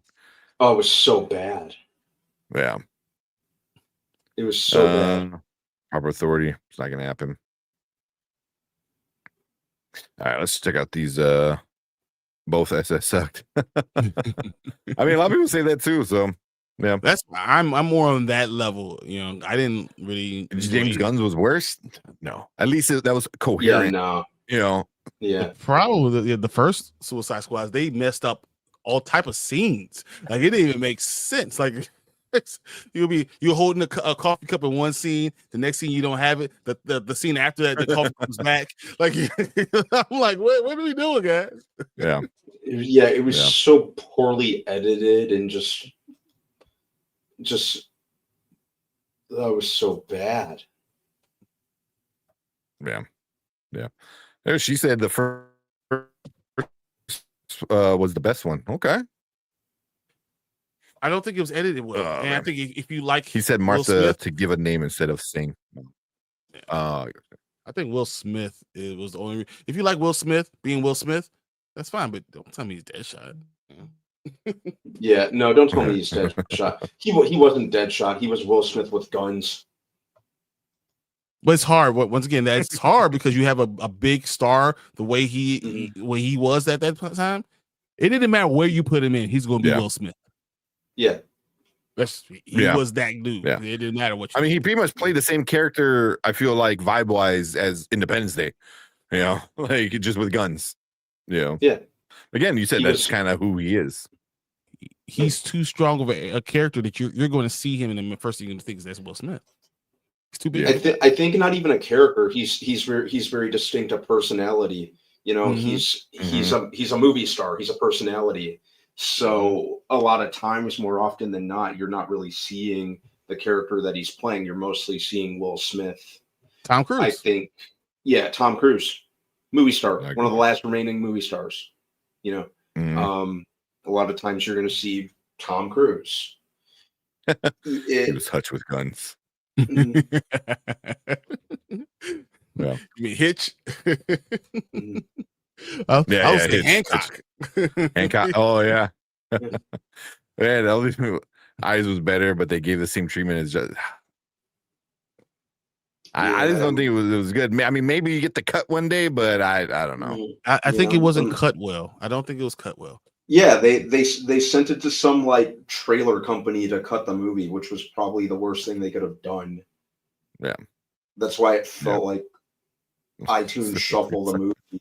with like. I mean, you guys annoying just don't like cues. James Gunn, Ma Bear, Yeah, Kyle. You guys don't like James Gunn, so it's like Yeah, you're not gonna like everyone just that. yeah.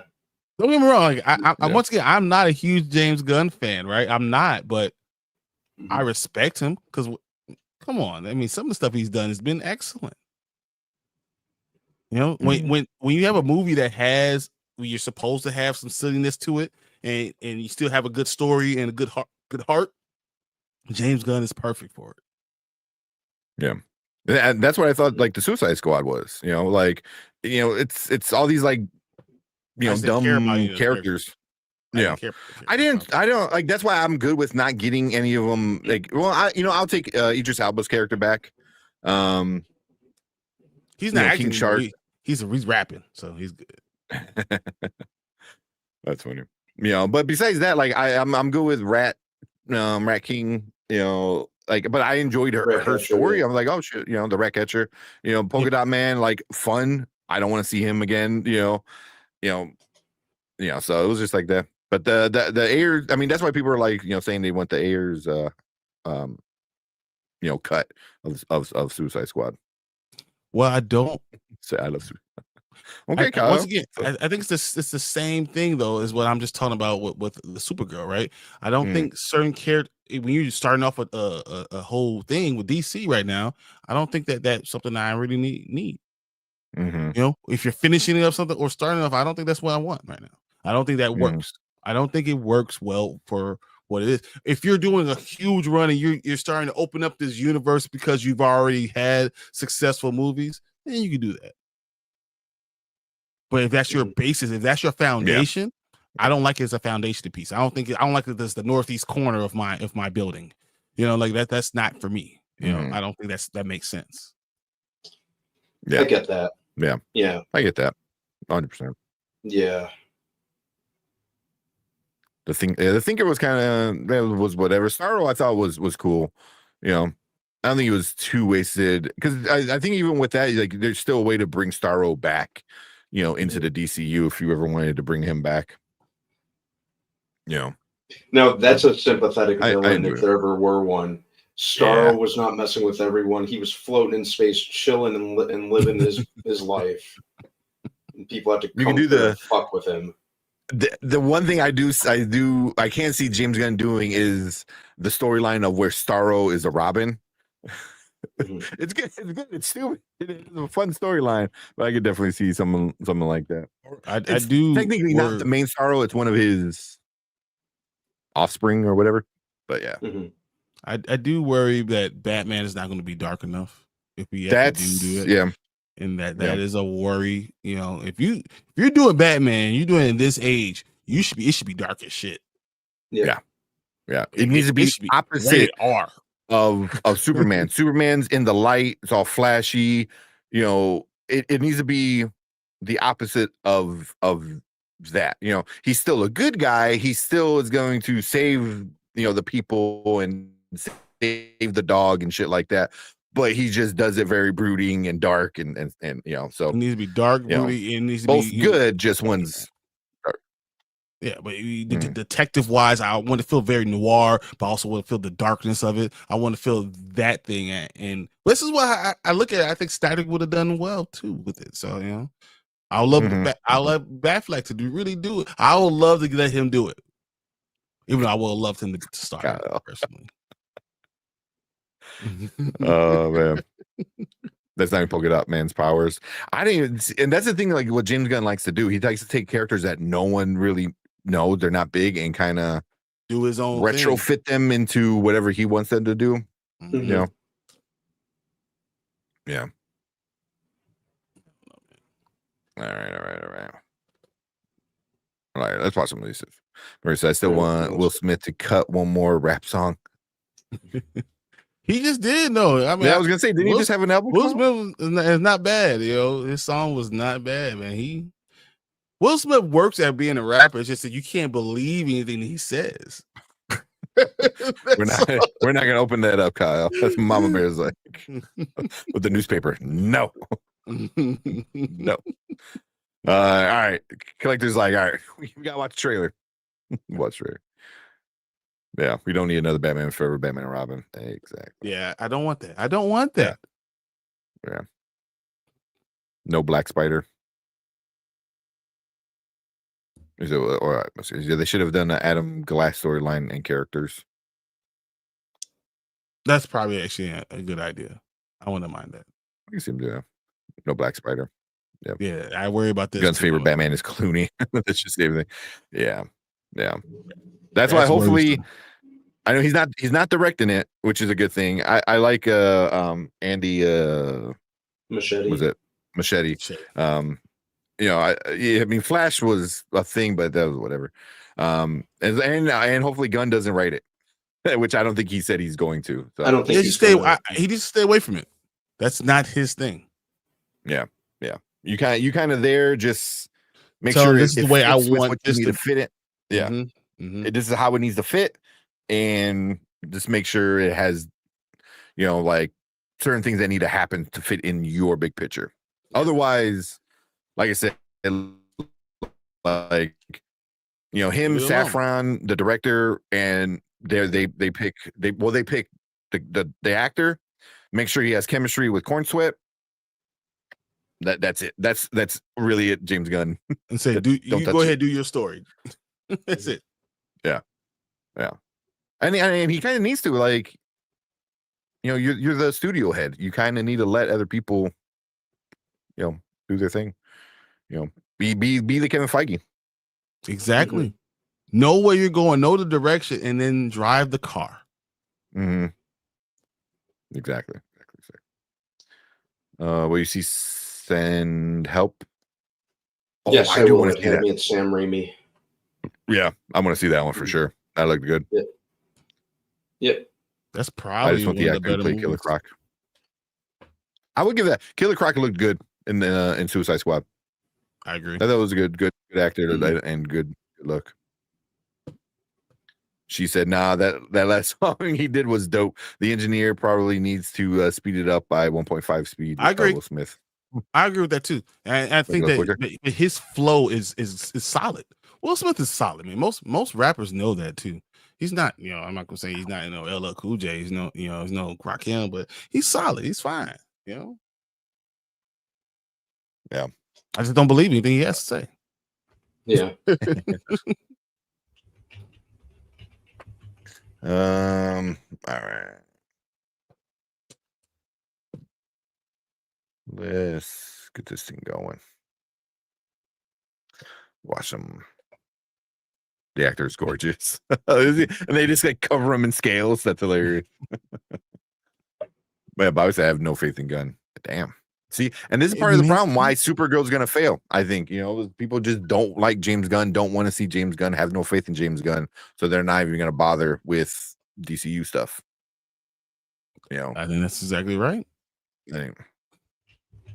Because what they did is because I think they didn't have a huge star. What they did is they made James Gunn the face of everything. So now if it doesn't do well, right, and now someone else does buy it, James Gunn's the face. So you have to get rid of him, which puts everything behind. Yep. That's why at that point you just start doing solos. That's it. Start doing solos. So we're just gonna go back to just doing solo Batman movies. Solo Superman movies, whatever. Doesn't have to be anything. And if it becomes something, then it becomes something. Yeah. Well, then you just make a bunch of sequels. Like, oh, hey, cool. Everyone loves that Superman. Give him 5 sequels. And it doesn't need to tie into anything, so you don't have to worry about him meeting Batman. Or you could do a random different Batman with that Superman, which, yeah. All right, let's check out this. We'll check out this. Justice Jackson. Shit. I can't pause it. Yeah, I can't pause it. It wasn't working? I don't know. Sometimes it does. Sometimes it doesn't. It's weird. They captured Herman Goring alive. What are they gonna do? Yeah, I got no control over it. Wait a minute. Can you try to see if you get play? I just want to see if it's me. Yeah, Brandon, you should be able to control it too. Try to hit play on it. Justice Jackson. They captured Herman Goring alive. So you can do it too. Yeah. I don't know. It's just me. I mean, Yeah. So, all right. Well, just when I bring it up, just I play it. Whatever. Yeah, bring it back. Wait. So when she said James Gunn's work, what's there not to like? I mean, I like a lot of his stuff. You know, I like a lot of his stuff. There's just certain things that I don't like. You know, but it's because of the type of person I am. But I also can recognize and I can respect someone for what they're doing. You know, but you know, I don't. There's certain times when I don't want to joke. Mm-hmm. That's just, you want to talk about? You know, he wrote the Scooby-Doo in 2002. You know, and that's kind of one of the Scooby-Doos that helped kind of really keep it alive and bring it back to like mainstream. It's Scooby-Doo. That's perfect for him. Bro. It is. You know, that's perfect. You know? Yeah. A little bit of seriousness, a lot of goofiness. That's perfect. Yeah, but he just wrote. He didn't direct it. You know, but he did. Like he wrote a lot of like good things. You know. So same thing with what's the one where actually Dawn of the Dead. Where he wrote it and then Zack Snyder directed it, and I think that's one of my favorite zombie movies. You know. So. All I have to say about that whole thing is, you know, some people are good at writing certain genres.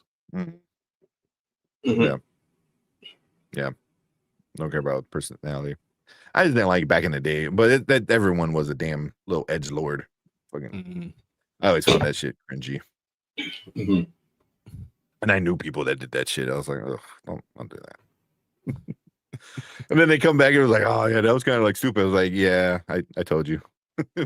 But all right, let's go. Let's check this out.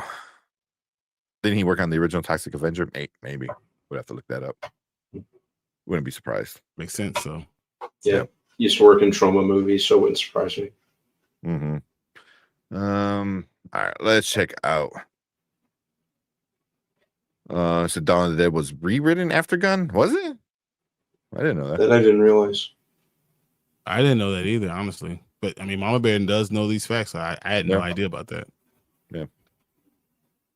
All right, let's check out this Nuremberg. All right. And then we'll talk some Gen V, and then we'll see what happens after that. Oh, we got to do Silent Night, Deadly Night. No, that looks terrible. So, and I mean that primate I heard is horrible. It is hilarious. We have to watch it. No, let's just do this because I want to watch Primate. Okay. It don't have to be a segment. I haven't watched it. I just heard everyone saying like, "What the hell is this?" All right.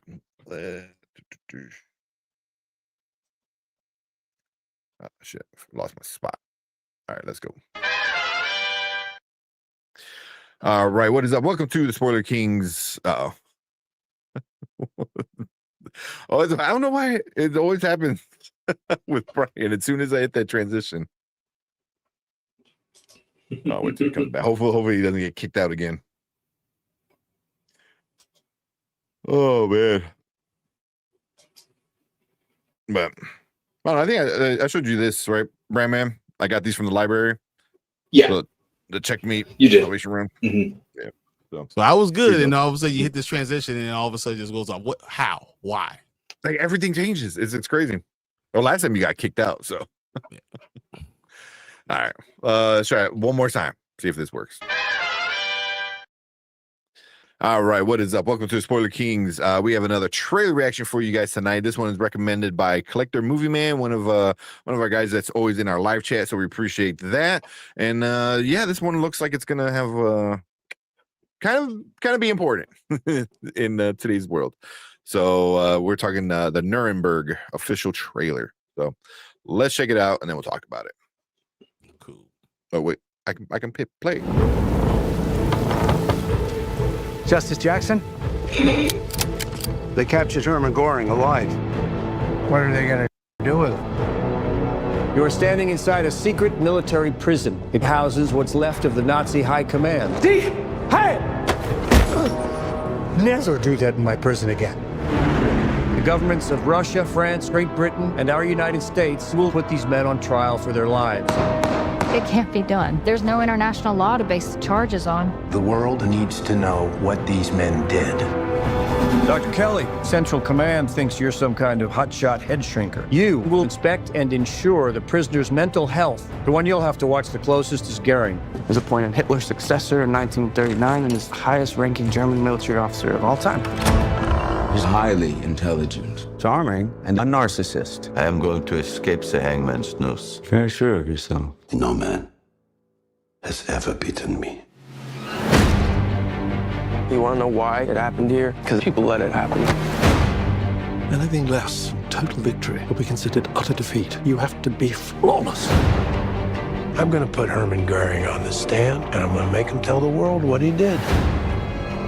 Are you going to defend yourself? What would you have me say? How about the truth for once? I am a prisoner because you won and we lost. Not because you're morally superior. I know more about this man than anyone else on the planet. You're walking into a trap.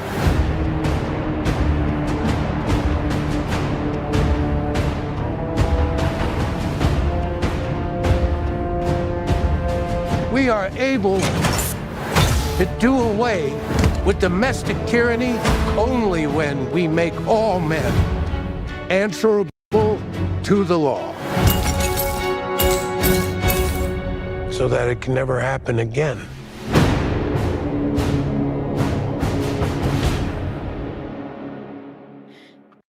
Damn. Yeah. There's a lot of names in that one. Yeah. It's the first thing that came to my mind. Did anyone did anyone catch the first character's name at the beginning of the trailer? The character? No. What? The first word spoken in the trailer? Justice Jackson?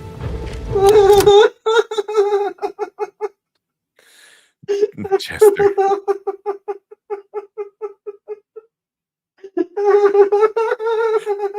I was wondering why, like, you kind of like laughed at the beginning. I was like, "Oh, what happened?" Oh my god! At least we know what the poster is going to be when it comes out. Yeah. A little Chester hopping around the shoulder or something. Oh man.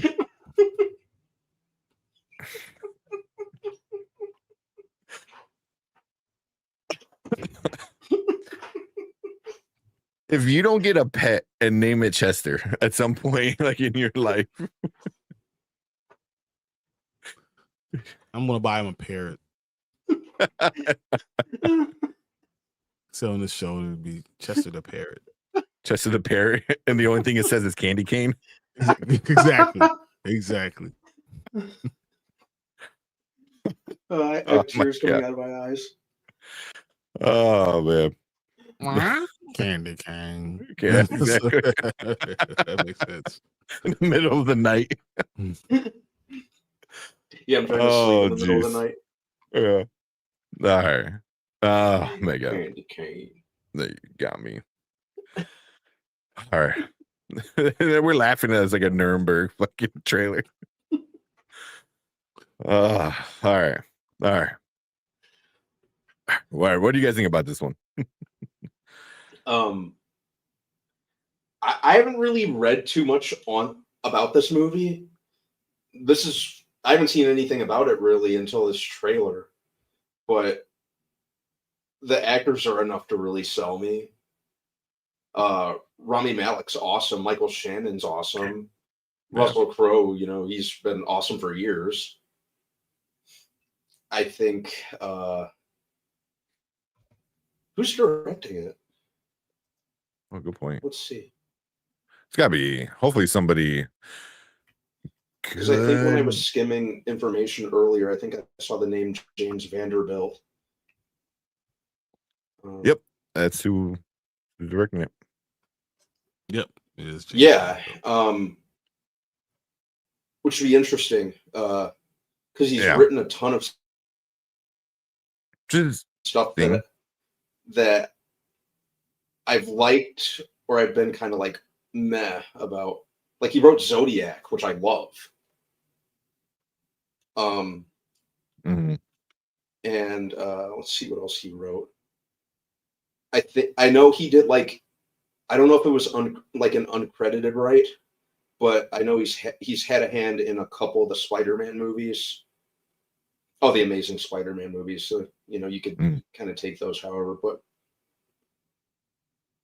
we'll see. Yeah, but he's more of a writer than a director. Than a director. Just the first thing he's ever directed. Mm.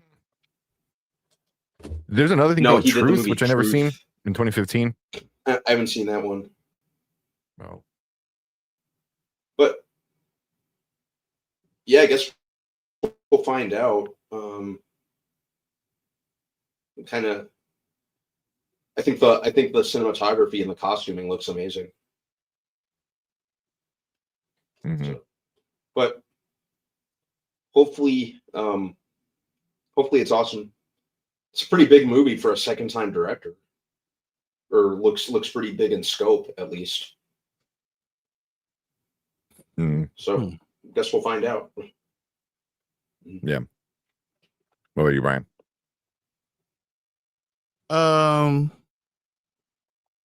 My opinion is probably controversial. I'm tired of seeing movies about this stuff, and I worry about highlighting. So I feel two ways. One, I feel like you have to know your past to make sure you don't repeat it. But also, I also worry that people highlight movies like this during this time period that we're in right now to get us into a dark place. So Okay. I understand both sides of that, and I'm not sure which side I fall on right now, but I do recognize there could be two sides of that coin. I'm it looks good. Yeah. So it looks excellent. It looks like it's going to be well written, that it's going to be a great story, but sometimes I get tired of having these type of movies. But is that more because I'm more of a fantasy type of person? That might be more what it is because of me. Well, not necessarily, because you're right. It feels like we get a ton of these movies around the Every same time year. every year. Like they're manufactured off some assembly line. So that's why my thoughts on it are kind of scarce. It looks well directed and the costuming and the cast looks good. That's all I can really give it, because I'm kind of numb to these movies at this point. There's so many of them, and they're either really really good or they're just mediocre and forgettable. I'm not even sure it's something that I'd necessarily rush out to see. They're interchangeable, Is it? so Hmm. mhm. Yeah. I don't know, because like was it Mama Bear said, the previous Nuremberg movie starred Liv Schreiber, and I was trying to look for that because I don't remember the last. I don't remember any Nuremberg movie really, besides like documentaries. Mhm.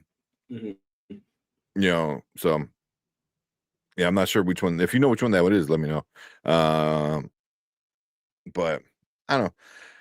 I mean, I think this is like a movie that's kind of important right now, especially right now, which is kind of interesting because obviously this was made and greenlit before anything that's going on right now is actually happening. So, it's kind of to what you guys are saying. They're like, oh, hey, let's do this again, Mhm. but I think this is probably going to do really well because of the world we live in right now, but I think right now, we need to remind people that I was just following orders is not a good enough reason. Mhm. So, But it's always about what you take out of it, what you get out of this movie. When you watch I mean, it. I don't think a Nuremberg movie is going to show like Nazis in a good light. It's going to show them being evil. It doesn't matter if it's in good light or not. You know what I'm saying? People are not always good. No, yeah. If you agree with a Nazi ideal, you agree with a Nazi ideal. It doesn't matter what which side you just agree with it. So if you see it, it popularizes the movement again, or what the thought was. He explains that it can be bad too. It can have backlash too.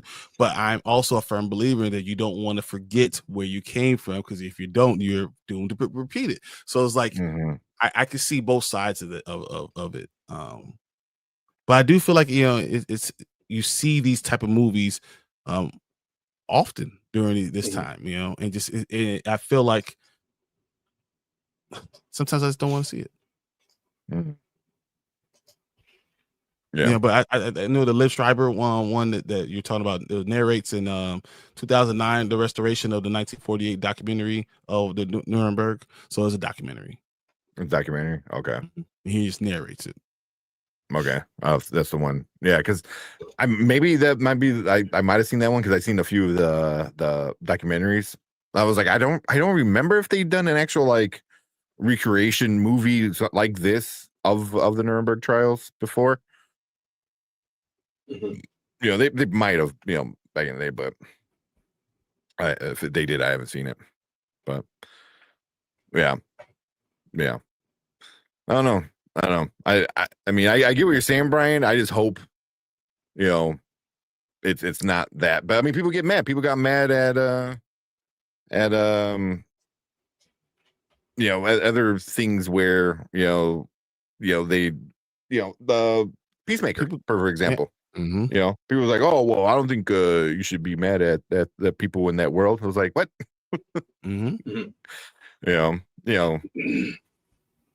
People like to anything it shows people who they really are, I guess, at that point. But people romanticize bad things and bad people. It happens all the time. And so it's one of those things like what is better? What is better? I don't know. Because if you pretend like it didn't exist, like it didn't happen, then you can erase that history. So it's like, and a lot of times movies and TV shows, help remember, perfect example is like Watchmen, with the Tulsa massacre, so it turned a lot of people, kind of, I won't say turned them on to it, but it made them aware of like this this thing in the show, it's real, and a lot of people were like, wait, what? And I remember for those first few weeks, the Tulsa massacre was like super like high on the Google search list, because people were looking it up and stuff like that. So, hopefully they look at this and start to realize what some people are saying. But I don't know. I feel like it's gonna be an Oscar movie too. It just got that vibe to it. So, but yeah, I don't know. You guys got anything else before we get on to some of the comments? I mean, this comes out in 3 weeks. Yeah.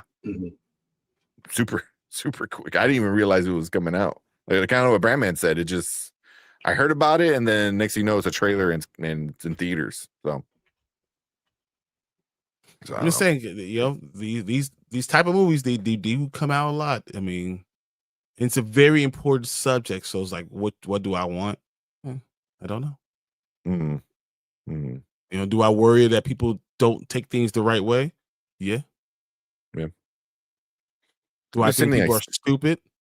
There are a lot of people out here that are stupid because they'll follow whatever.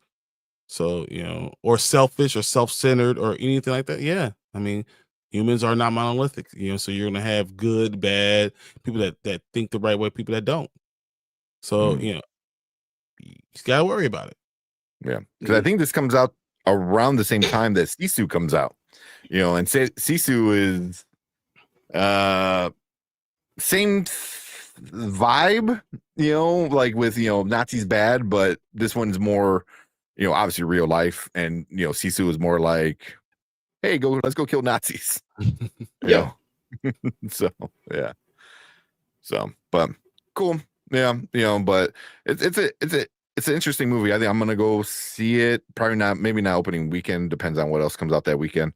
But I do want to see this one. It looks interesting. But yeah, we want to hear from you guys. So if you're watching us on the replay, hit that like button, hit that subscribe button, and let us know what you think about this trailer. And let us know what you think about this the trailer, all the actors and stuff like that, if you're gonna go see it. But we appreciate everyone coming in, hanging out with us in the live chat. We want you guys to stick around because we're gonna move on to your comments right now.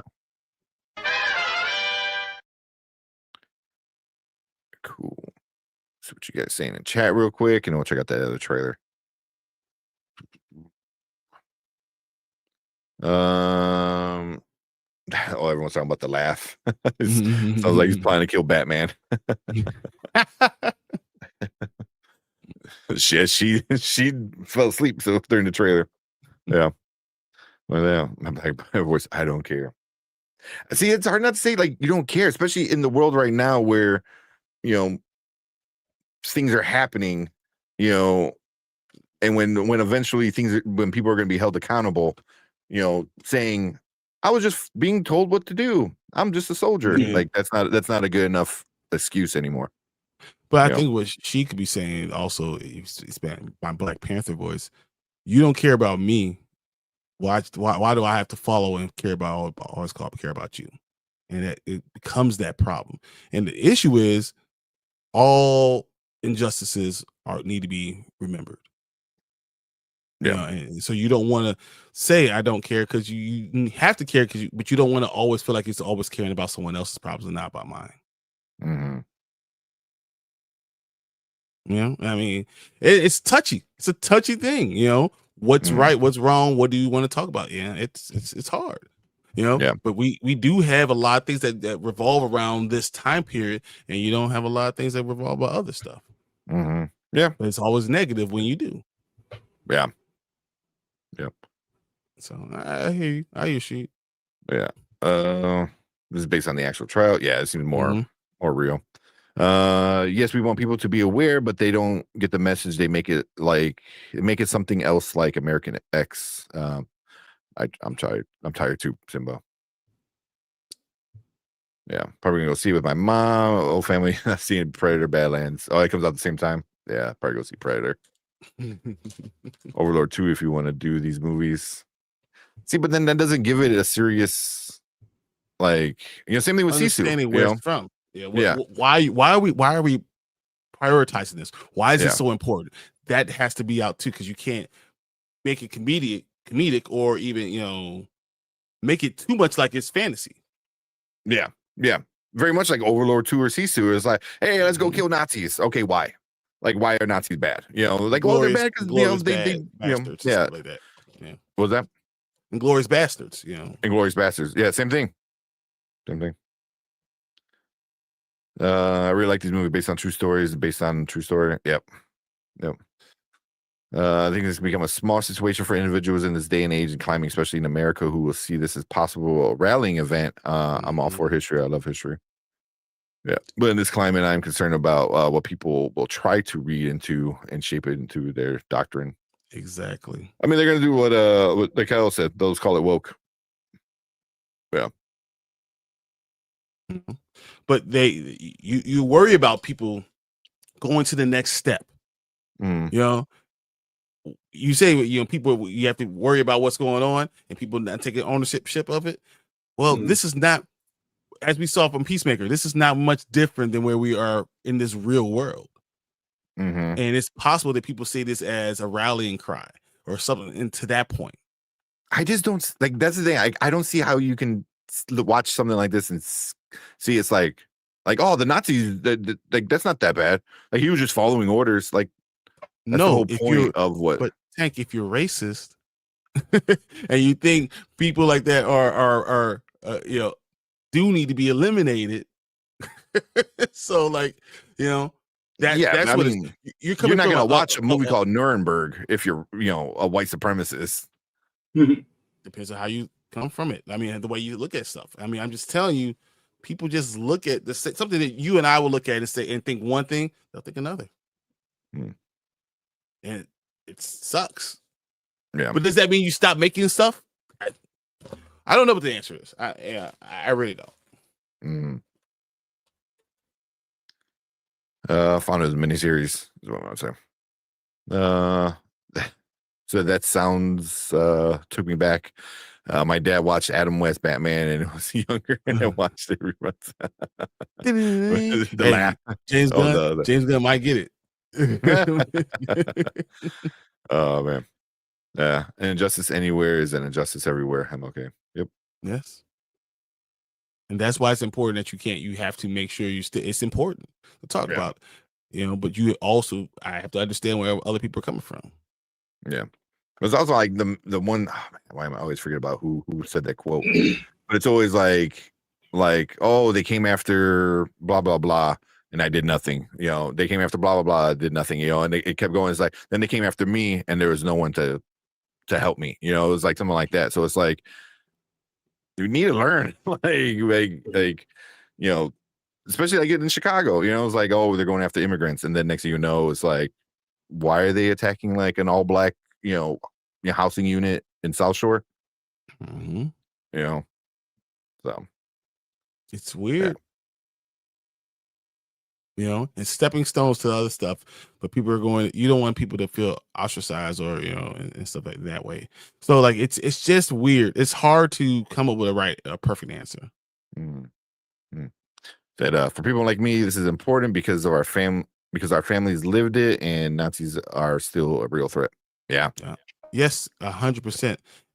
But there's also a real threats that in our daily lives too for us.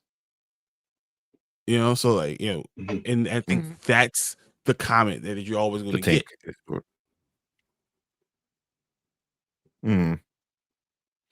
Said Tank, we have 30 movies this decade of this through don't care.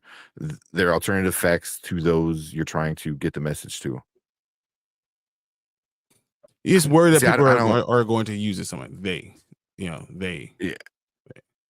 I mean, but then also that's when you call them out. You're like, whoa. Russell Crowe isn't the good guy in this movie, man. Like, oh yeah, he was like, no. Then you realize, it's the same thing where you're like, fuck Nazis. And somebody's like, well, we need to listen to what they say. Well, you found a fucking Nazi. You know what I mean? Like now you know what's going on. And, so that's how I see it. If people come out and like, well, he was saying something that's like, right. No. You're thinking of it the right way. But that doesn't mean everyone thinks of it the right way. No, but the people that don't think about the right way are the fucking Nazis. And I'm to that point where I was like, it was like, oh, well, we use Nazis too much. So I was like, well, if you fucking talk like a duck and quack like a duck, then you're a fucking Nazi, So, maybe no, it's you're not right, a good movie for me to watch it right now. But it doesn't matter, though, because still people are going to see it their way, and then it's going to bring... Yeah, but those people are the fucking Nazis. That's what you need a point. If they're the majority, that doesn't matter if you pointed and say that you're a Nazi. I don't think they're the majority. I don't think they're the majority. I still think they're the minority. They're the loudest. They're the loudest. And then you have disenfranchised people who will listen to, you know what I'm saying? Like it's because they're the loudest. The disenfranchised follow, not even thinking about what they're doing.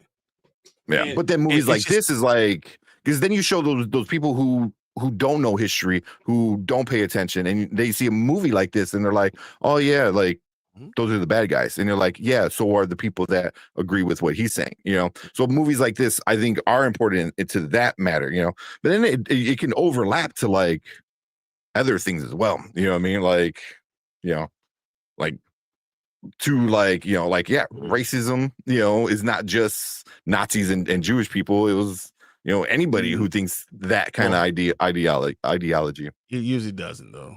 It usually doesn't.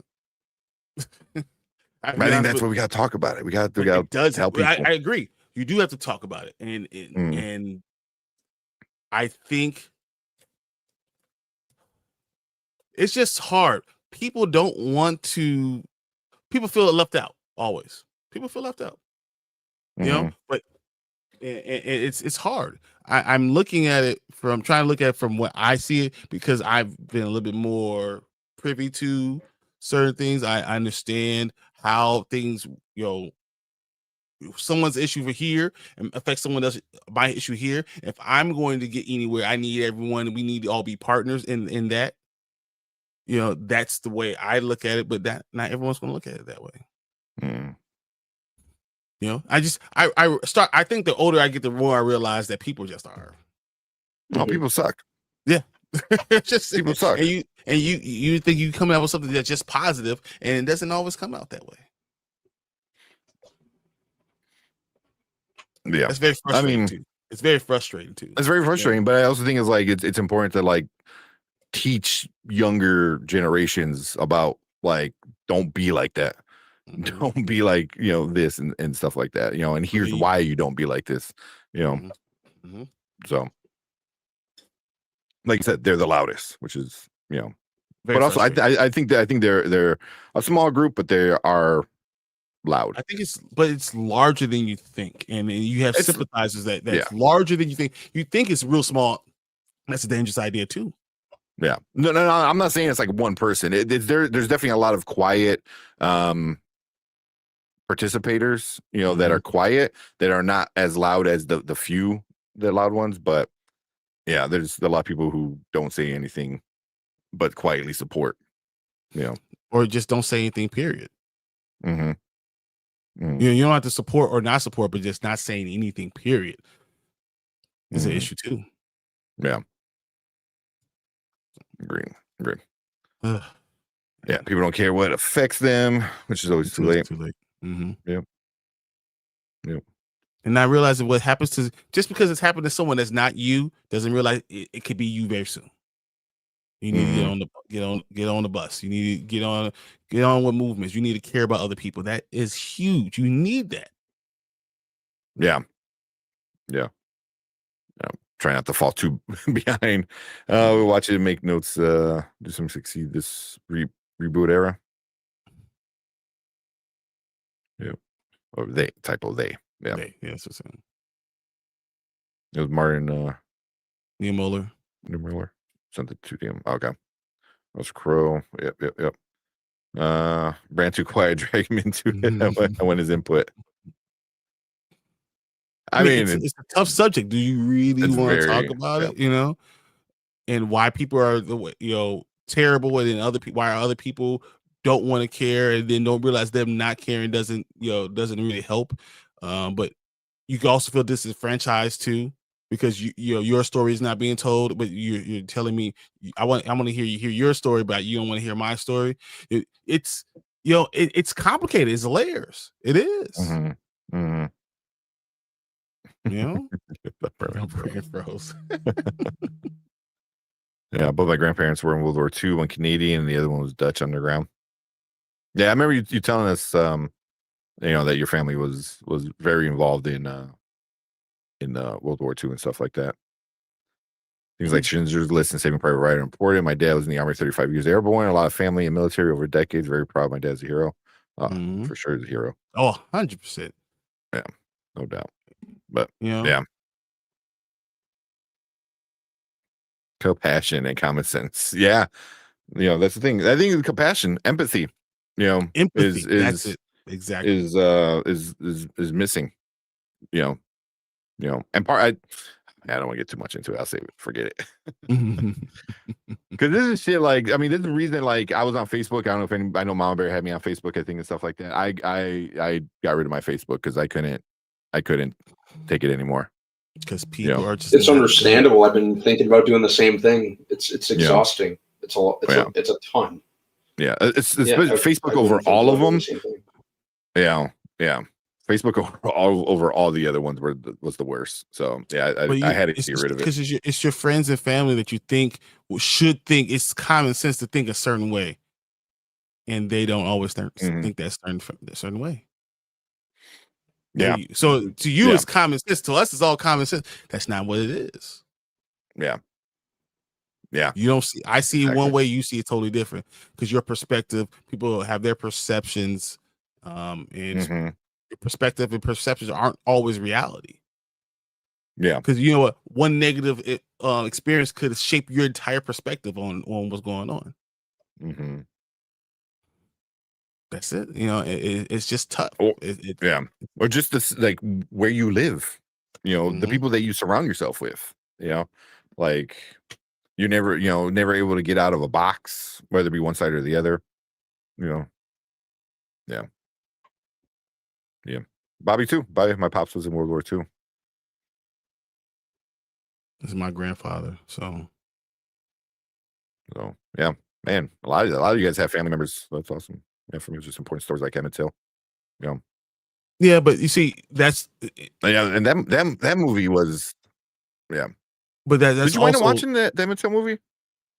No, I couldn't watch it. But I feel like that's the problem. Yeah, I know it was we're talking about the Emmett Till, and that's like more of a Jim Crow South, slavery South, but there's other things that affect other communities too, not just in the idea of slavery and all that stuff. You know, I don't want to focus on that either, because people have that same mindset that, you know, when you're darker or you're black, that you're less than. That 3/5 stays there. You know, when they're teaching history in Florida, they still teach all that, but they don't want to teach the civil rights, right? So guess what you're doing? What you're breeding. You know, so there's just a lot of issues overall. They really are. And the real thing is, you need to have compassion and empathy for all people. That's where it shouldn't just be with your experience. It has to be everyone's experience. And understand that nothing good comes of anyone being that way. Nothing. Yeah.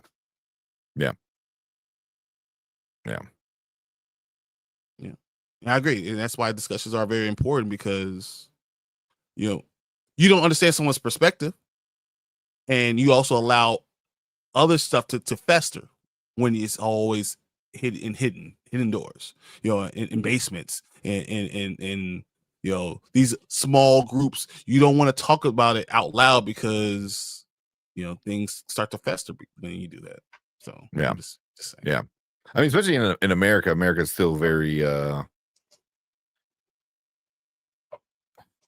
how segregated is the right word?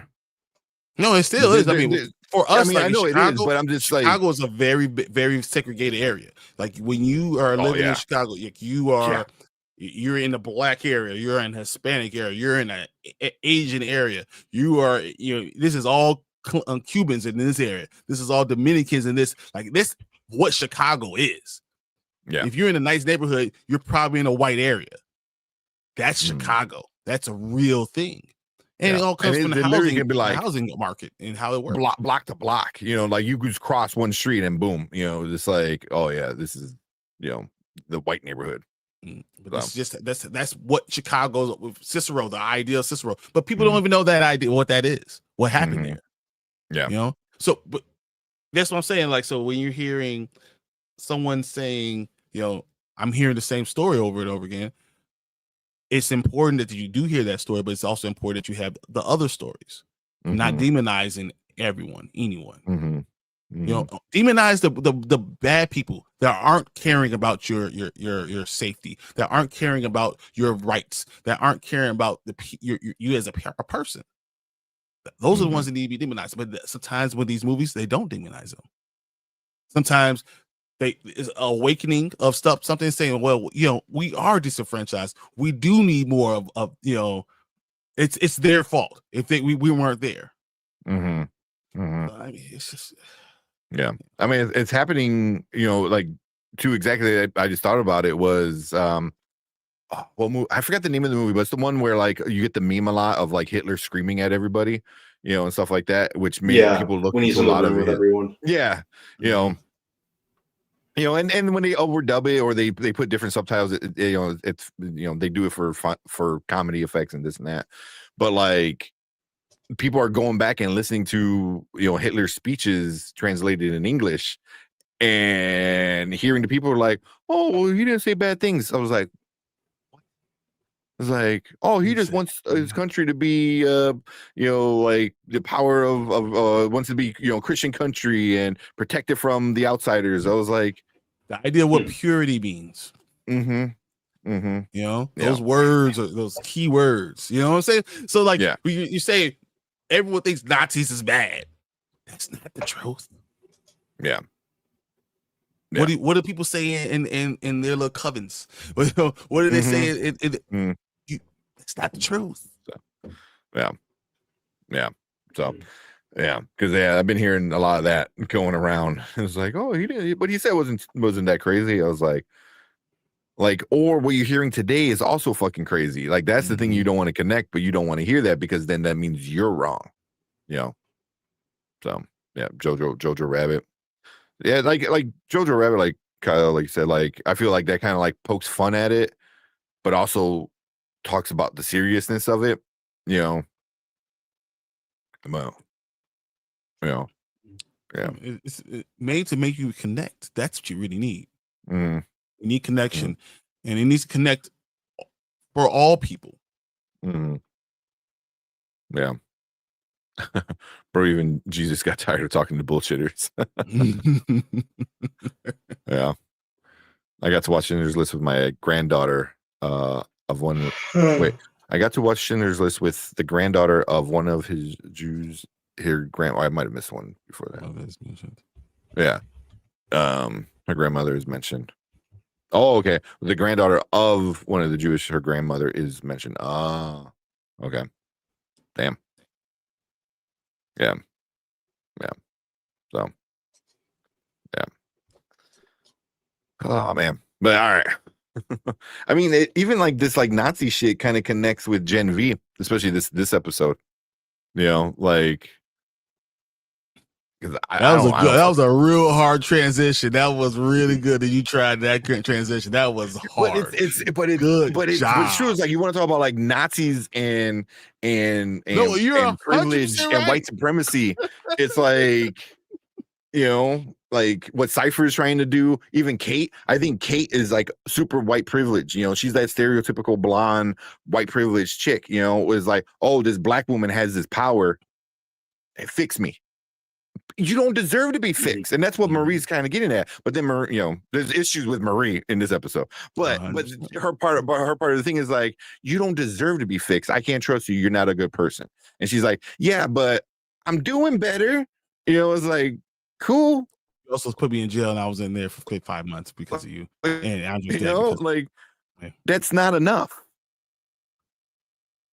Hold on, let me read this because Mama Bear did ask me for that quote. So. First, they came for the socialist, and I did not speak out because I was not a socialist. Cool. Then they came for the trade unionist, and I did not speak out because I was not a trade unionist. Then they came for the Jews, and I did not speak out because I was not a Jew. Then they came for me, and there was no one left to speak for me. This steamroller. So, yeah. I always like.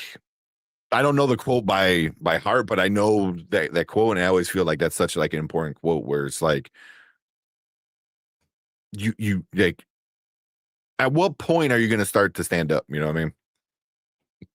Because it doesn't involve me, and you know, and people always say my life is hard. So,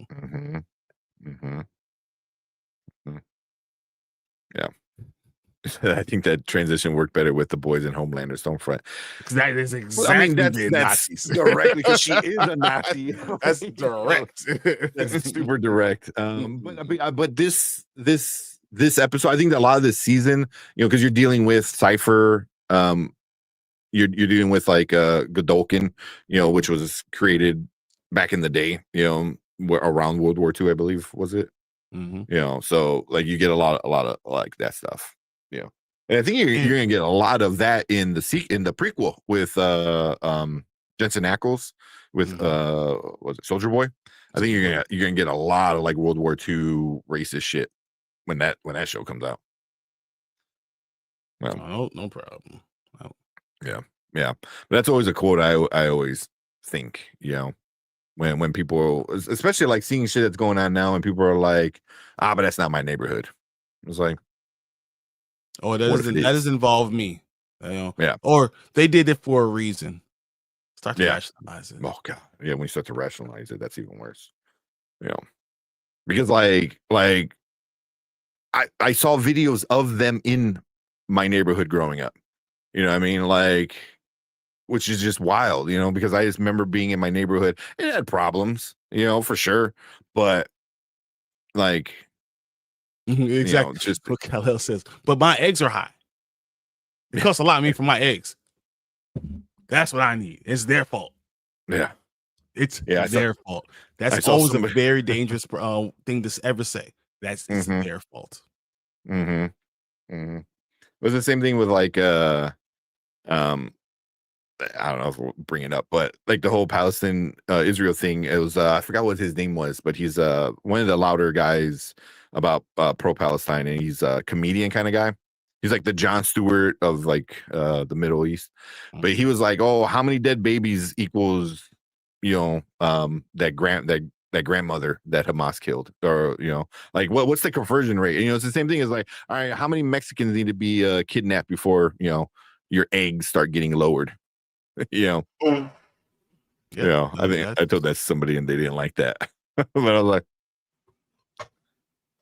like, but these are conversations that people don't want to have. Oh man, he was captured. He joined the resistance after that. Yeah. Why don't they follow the law? They were sleeping at 3 a.m. Yeah, exactly. That's true. All right, man. Don't add weed to your eggs. It's protein. Protein. High in protein. What Tony said? Tony said, I think the transition. Well, I think he brought that up. All right, let's go ahead and talk about the boys. I think I'm glad to talk about some real serious stuff because I always want to be able to let you know when something's serious, you need to talk about it, right? And you need to be willing to talk about it. It's huge. It's important, But we could go ahead and get back into Genevieve and enjoy that part too. I like fantasy still. Weed isn't a vegetable just because it grows in the ground. Hey, don't tell Anzo that. Right. Racing was a big thing growing up when I was a kid and teens. I mean, it probably was. It was huge for me. It was huge for me. It's still huge for me every day. Every day I walk outside. Again, I mean, that kind of goes to what you were saying earlier. It depends on what group you're in. You know what I mean? Where you're at.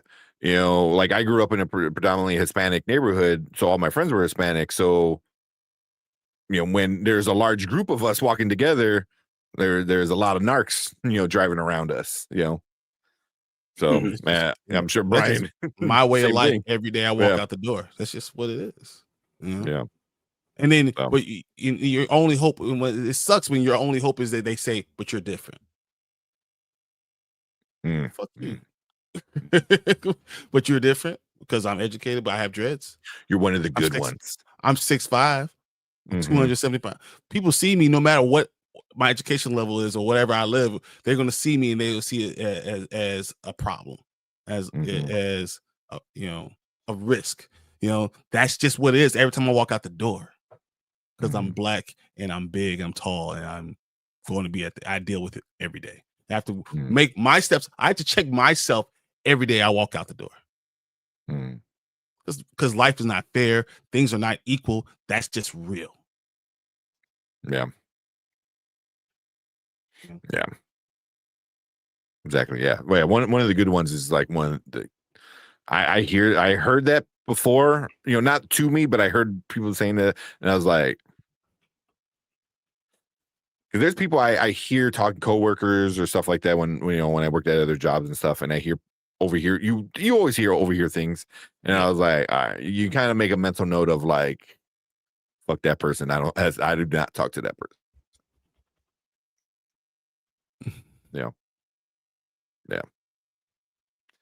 It was 80s, 90s, so white and black mostly got along, enjoy life then. Yeah.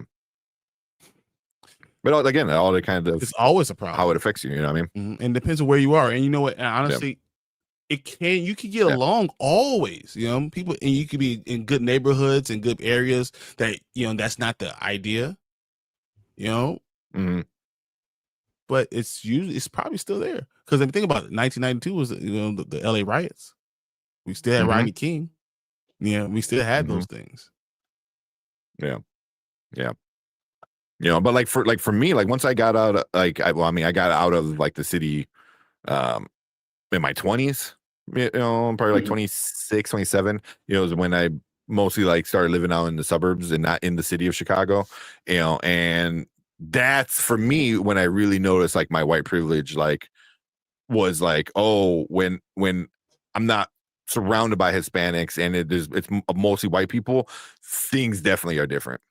Things were like so different, and I don't know. That's why I was like growing up in the city, like you dealt with things, and then coming out here being a white guy, I was like, I'm like, oh fuck, that's what they talk about, so just getting pulled over. Just getting pulled over was completely different in the suburbs than in the city. Man, so I try not to. And that's different with my friends, like who also got pulled over the suburb, and then they tell me their story. I was like, damn, bro, and it was like that's the difference, that's that. So yeah, I got pulled out of my car at 16 years old. 16 years old, got pulled out of the car because I was walking on the wrong side of the bridge. South Holland was one place, and then Thornton was the other part. And when I went to Thornton, stopped me right over the bridge, pulled me out of my car, had me sit on the curb, picked my car like it was like I'm coming from a high school football game. Like I just had a touchdown. Like, you're like all sweaty and and they pulled me out of the car. I'm on the day they had me laid down flat against the ground. Damn. Oh, that's like bullshit. I'm 16, but I'm 6'3". I was only 210 pounds then. But you're probably bigger than the cops. I've always, but that's just how it is. You're a risk. That's my life. So that's just what it is. Yeah. So, yeah. Yeah. Gotcha. All right. Think you get it too. They'd be like, you're invited to the.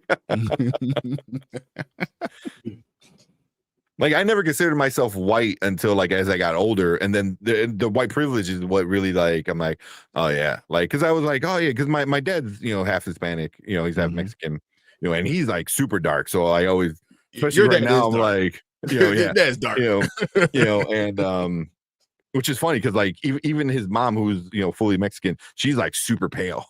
So I have no idea where he gets like the darkness from, but yeah, so yeah, it's just I always considered myself like kind of like more Hispanic in the city, but once I got into the burbs, I was like, oh no, I'm white. I was like, yeah, I'm white. Yeah. All right, I won't get that chance. Yeah, you don't get that. You can say you're Dominican. You can say you're Dominican. People do come up to me and start speaking Spanish. I'm like, no. Oh man, just start ordering food. I knew a dude who did that. He had no Spanish at all, but he knew food. So somebody came up to him. He's like, and just started like saying dishes. And I was just laughing my ass off. Oh, man. All right. Let's start Gen V. I'm right-skinned. I'm not light-skinned. I'm rice-skinned. I'm Caucasian from the Caucasus. I'm rice-skinned. Wow, that's awesome.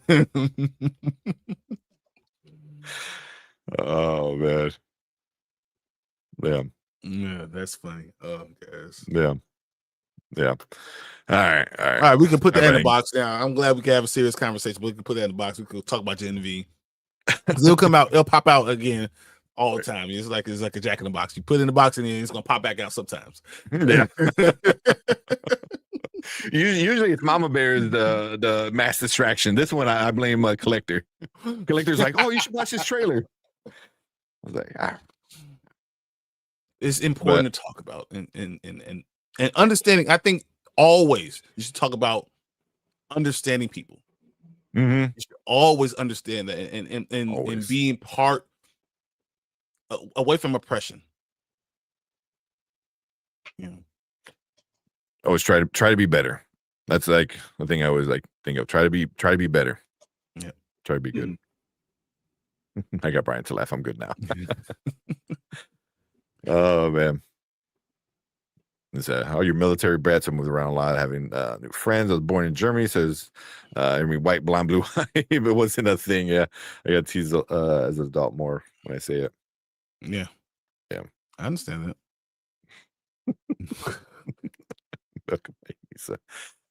All right. Tony's on the right track. He's talking Gen V. All right, let's officially talk about Gen V. Let's go. All right. You good, Brand Man? I didn't realize what time it was. I'm good. All right. Let's go. All right, what is up? Welcome to the Spoiler Kings. We're here to talk about Gen V Season 2, Episode 7. I believe it's the penultimate episode, right? We only got one more left. Yep, So, which is crazy because I mean, I don't think we get another season of this. This is it. No, I think this is it. I think whatever happens at the end of this season is just going to be leading into the boys, and then the next season of the boys is it. You know, it kind of needs needs the main to. story. You know, I think we're getting spinoffs.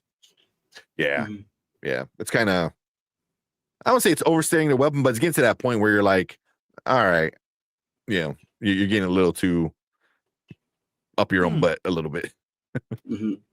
But I think the boys needs to end. I would have been okay with another Gen V. I would have been okay with a third season, but it looks like they're going to use these main characters in the story for Gen V. For the boys. Yeah, for the boys. I'm sorry. Yeah. I mean, maybe we get a spin off after that of these characters doing something else. I'll be cool with that. Depends, obviously, what happens. But we'll talk about this episode. So spoilers, we're going to get into all of it. So if you haven't watched it, go check it out. It came out today as of us, talking about it. So you might not have gotten a chance, but check it out. It was an awesome episode. But Brandman, we'll start off with you. What you think about this episode 7? I liked that I like what they did with Marie at this point, just kind of doing a little more with her powers and her, I still call it blood bending. That was pretty cool to watch. That's what it is. Yeah. It is. I like that this season isn't too wide scale. I think it's very centered on the storyline at hand. So that said, I kind of hope they stick the landing with the final episode next week. I really like Sean Patrick Thomas's character on this. It's cool to see more of him. I like what he's doing to kind of try to get to the bottom of and ultimately avenge his father's death. I like that. Or I'm not his father, his son's death. My bad. I think the villain is actually pretty good. I've never seen this actor in anything else, but I really like him here. What was he? The real Cypher. What was he from? Godolkin? Wicked. Yeah. He was in Wicked. Because that's how he met up with he was dating Ariana Grande. The real Godolkin. Yeah. I didn't even give that too much thought. The real Godolkin. That's awesome. I like that you said that. The real Godolkin. Yeah. So but there's the big scandal with him, and that's how I know him, was the big scandal with him and Ariana Grande. What's his name? Slater? Something Slater. Ethan Slater. Yeah. So Sean Patrick. But yeah. So you gotta keep going. You said talking about the villain. I really liked the big showdown in the warehouse near the end of it. That was pretty cool to watch. I thought it was just the right length of time. And now I got to see what happens on the next episode. I think enough happened to where I was pulled in looking at it, and I'm like, let's hurry up until next Friday. Right. Okay. What about you, Brian? What do you think about the penultimate? I'll say this. I didn't think nothing surprised me. Nothing at all. Everything that I thought was going on is, I know it's not a straightforward episode, but everything I thought was going to happen happened. Everything. like straight up, like what Marie, what we're doing with Kate, what we're doing with Jordan, all Emma, all of it made exactly what Godolkin, Cypher, all of it was exactly what I thought was going on. So I wonder, does that mean it's not a great episode or not? Because I enjoyed the episode. I enjoy being able to talk about the episode, but I knew exactly what's going to happen, and it happened exactly the way I thought it was going to happen. And that makes me question the quality of it. How good is it really? Is it just because I'm happy? Is exactly what I thought was going to happen, and I'm happy with that? Am I patting myself on the back like, oh, you were right, or was it actually a good episode? And my question now is, it being a penultimate, is it too many open doors, too many open windows for you to be able to close it by the end of this series, not season, series? Mm-hmm. You've opened new doors too, but Annabeth, like you have so many things with polarity, and there's so much you have out there. Can you figure this all out in 42 minutes? Mm-hmm. You know, and there's a lot of shows that don't. Yeah, I got to look up the runtime for the last episode. Hopefully it's a little bit longer. Hopefully it's like 57, 58 or something like that. But yeah, I think they all fluctuated in runtime. Yeah, they did. But yeah, I'm right there with you. Like I saw mostly everything. I would say, the big Cypher twist. We talked about that for weeks at this point. Like so we saw that a while ago. But yeah, the Annabeth thing is kind of new, and I'm kind of curious to see, because that, like you said, that opened a whole door. But the biggest surprise for me was how stupid, I don't know if stupid is a good word, but how stupid Marie was towards the end of it, where she's like, and when she started to believe the hype. I think that's what it is, and because what she did to Polarity, she's like, I fixed him and this and that. So it's like, and now she has her frenemy, with Kate, asking for her help, kind of begging for it almost, so you have some of that. Oh damn, episode 7 was only 42 minutes.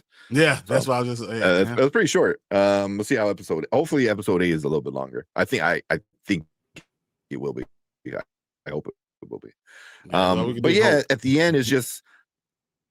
It was really aggravating to see her talk all this shit to Kate throughout, especially this episode. And how bad you are, and I can't trust you, and you did this, and blah blah blah blah blah blah.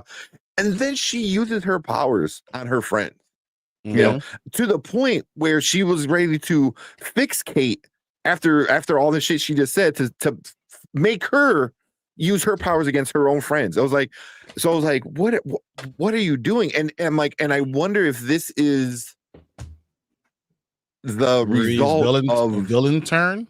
Maybe not a villain turn, but the ego is a result of being so powerful, Yeah, everyone telling you you're the opposite of Homelander. You're the dude who can stop Homelander. Like, what does that do to somebody's ego? What does that do to somebody's mindset of holy shit, I could be the strongest person in the world. I don't have to listen to you.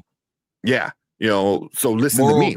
Morals don't matter to me. I'm going to tell you the right thing to do. Yeah, exactly. The whole thing is I tell you what's right. I don't want you around here. So you guys don't want to listen to me. I'm going to force you to do that, and obviously it hurt. Whenever she bloodbends somebody, it's not like they're just like, oh, I'm flying. It's like, no, they're not having a pleasant time. Yeah. Veins are popping out and shit. And I don't think it's Marie. You think it's Cypher? I think it's Godolkin. I think the Godolkin is feeding into her. I think he can't control her fully because of what's going on. But I feel like Godolkin is pushing her personality. What's up, El? What's up, El? Go get caught up. It was a good episode. It was an interesting episode. So yeah. But I think Godolkin is pushing her personality a little bit. Yeah, it's kind of what Tony's saying. I think telling her this to do, even the stuff that when you got when she's in what's Esposito's character? Oh, Stan Edgar. I almost feel like even that Gus. Even Gus. But that's why that's even something too.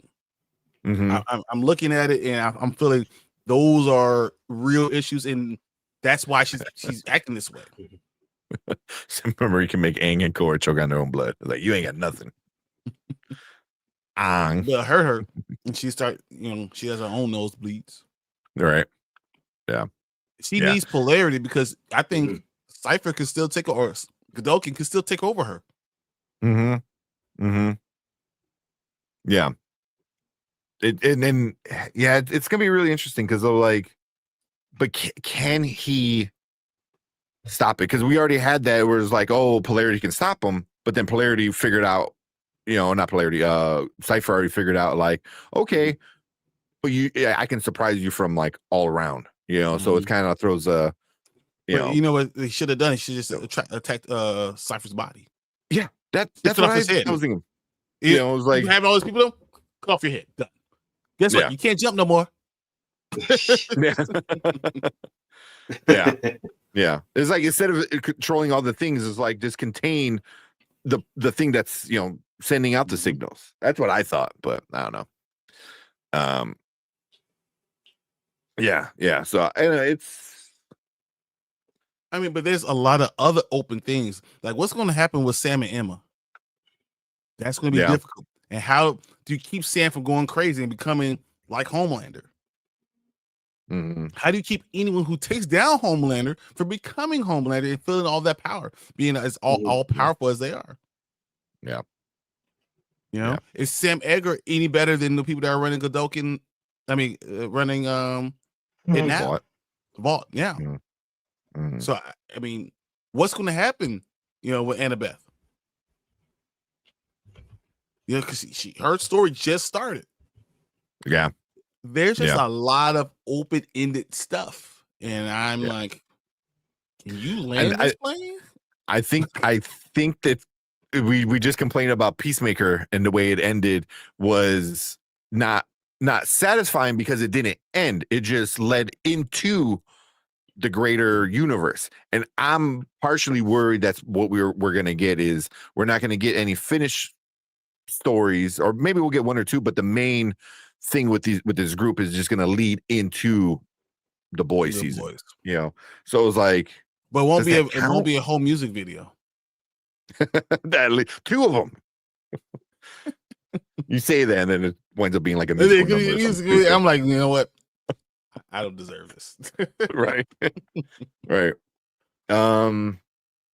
yeah, I mean, what if, like Tony said, like you said, and it's just Godolkin feeding her ego so she can do these things, but she's really not that powerful. He's like, no, your mission was to fix me. Your mission is not to mess with Homelander. You know what I mean? So what was he lying? Like, is she really that powerful, or he just used her to get what he needed from her? She's not ruthless enough to use it. Yeah. And that's the problem. She needs a proxy. She needs someone else to be there for her, and she just be the muscle, because she's not mentally there to go Homelander. Homelander's going to start just destroying her fans. Laser. Yeah.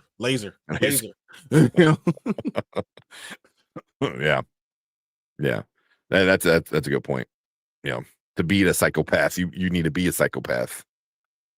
And what about Sister Sage? What about Sage? Is this still part of her plan? Did she know this was going to happen? I feel like she could have. Sorry, go B. I feel like she could have, because Sister Sage, we learned about her. If there's one thing to know about her, she likes to be ahead of the curve. So I really wouldn't put it past her. Mm-hmm. And then there's some kind of payoff in the final season of The Boys. I can see 3 groups going in there. Yeah, because we got Billy Butcher's group. 100%. You're gonna have that. You're gonna have Homelander's group, and then you could have this other group. I don't know if it's gonna be led by Godolkin. It's gonna be led by Stan Edgar. I don't know if it'll be led just by Marie, who has no fucking clue. She makes the dumbest decisions ever. I don't know who it's gonna be led by. Is it Starfire? Is Starfire coming back and she's gonna be the one leading? But I feel Starfire does it, and she uses them to break the other people out for the boys. Yeah. So we get Mother's Milk back. We get all of them back because they break them out. Because she now has an army. Mm-hmm. Yeah. Yeah. It's gonna be so interesting because I was like, because I don't see Starfire going and working with Butcher again but that's happened before. You know what I mean? It's like, oh no, you can't go work with him again. But that's the But she evil doesn't have to though. compared But to she like doesn't have Homelander. to. You know what I mean? But now she's her own kind of She leader. gets them on her side. She could go get Huey, go get Mother's Milk, go get Frenchie, go get them, go get all them, and she's on her thing, and then it's Homelander and Butcher fighting each other, and you're gonna fight whoever wins. Hope that one hurts the other, and you fight the other. Starlight, Starlight, yes, yeah. Also, what's up, Lawrence? Well, Lawrence, what's going on, Lawrence? I think Godolkin will give the Supes that he let live an ultimatum: join my herd or die like a weakling. I don't even think he's gonna be like that. no, I just think he's just going to thin the herd out. He's going to kill. Yeah, you aren't good enough. Dead. Yeah, which is basically like superhero eugenics. Yeah, like I mean that's basically what it is. I mean, also the dude whose feet can turn into hands is pretty stupid. Well, I mean, what if he's a little bit more powerful? If he's a little bit more powerful, he's Beast. I mean, basically that's what it is without the hair. He's Beast without the hair. At the beginning. yeah. But I mean, and then it's funny because because especially this season where we've seen very silly superheroes, Bushmaster, for example, like the way they take these silly superheroes and could possibly turn them into like a big part of the show now. I thought it was a very interesting way to do it, because now it's like, Bushmaster is a stupid power, but does she deserve to die over that? And it's a lot of that stuff. It's like, your feet turning into hands is kind of silly, but you don't deserve to die. I think we're going to see the Godolkin try to commit a genocide. Yeah. And it's oof. And I think we're going to see him kill a lot of people. I think this next episode, Godolkin is going to. I think he's going to kill a lot of people. I think he's going to lose at the end, but also still kind of win. So what would he say? He wanted 3/4 of the school to be killed, Purged, basically. So I think he's probably going to get that. Yeah. I think by the end of the next week is like, he'll probably lose or die or get killed, but not before killing like 2/3 of the student body. So how interesting would it be if Godolkin doesn't get killed? That would be interesting. Going into the boys. Yeah. That'd be because awesome. obviously, I mean, he would be a big problem, especially for like somebody like Homelander. I think even Godolkin would be a problem. He'll be a problem for Homelander. He'll be a problem for Billy Butcher. He'll be a problem for all of it. That would be throwing a giant wrench into everything. Well, that power Butcher has now made him a cold-blooded killer. I mean, he was already a cold-blooded killer anyway, but now again, when you get power, you get that ego, and you start to act different. You believe in yourself. You believe I am the only way. That's very dangerous. Yeah. I was gonna say Starfire is DC. I was like, doing a crossover. You tired? I must be tired too. Yeah, he might let the girl who can still steal powers live. Yeah, I that's definitely a useful superhero power where you can like the chameleon girl and become anything. Yeah. I mean, even it is for what she say, like 15 seconds or something stupid. If remember a Meteor Man for 30 seconds, you become easy. You touch a book, you could do it all. Freaking Meteor Man. So 30 seconds. Thank God. But I'm trying to think of other like big parts. You had the big twist. You had Marie kind of being a little dumb. Everything you else also don't know if Emma and Jordan will ever trust her again. Yeah. Oh yeah. Once Jordan realized that Marie left them again, like abandoned them, I think that was it. You know, I don't know. like I don't know if that was it with them, but I know that they won't trust her again. And what is Annabeth? Does Annabeth go with Marie, or does she go with Jordan, Emma, and that crew? What does Sam do? What does Sam do? You know what I'm saying? Like question. What does Kate follow Marie no matter what, knowing that she's the only one that could save her? Mm-hmm. Mm-hmm. Mm-hmm. So there's some. Man, this is a lot to Kate though too. Because she said no. She said no, because if that was the only thing she really wanted from Marie, which is what I thought for a while, is like she's just going to use her until she can get what she wants. She had it right there. She could have got what she wanted, but she said no, and that really kind of changed my view on her. Because I'm thinking she's just this like bad person, and then she said no. I was like, damn, like that's. I mean, she could still be playing the long game, but it's gonna be that was an interesting call. The funny thing, I don't know if you watch the show Mama Bear or not, but Sam doing the cha-cha slide would kind of fit with that character because he's legit crazy. But it'll also be a puppet. You'll see. It would be to the left. Take back now, y'all. One hop this time with a little puppet doing it. Like yeah. Or like every time he hop, he like, one stomp, he like kills somebody, he like stomps on their head. Oh, that's terrible. What's up, Jason? What up, Jason? The spoiler gods. Yeah. Not really. Wasn't Godolkin the lion guy from Power Rangers? No, that was Goldar. That's Goldar. Goldar. Definitely Goldar. Yeah. Tony said, I feel Homelander will meet Godolkin and tells him he already has a big brain soup on his side. The problem is the Sage is with Godolkin. She's always thinking ahead. Does she know? Then now, because the way, remember, she looked at the body.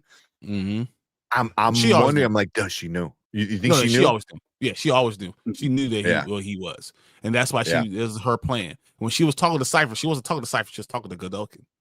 Yeah. Do you think she pops up in this last episode?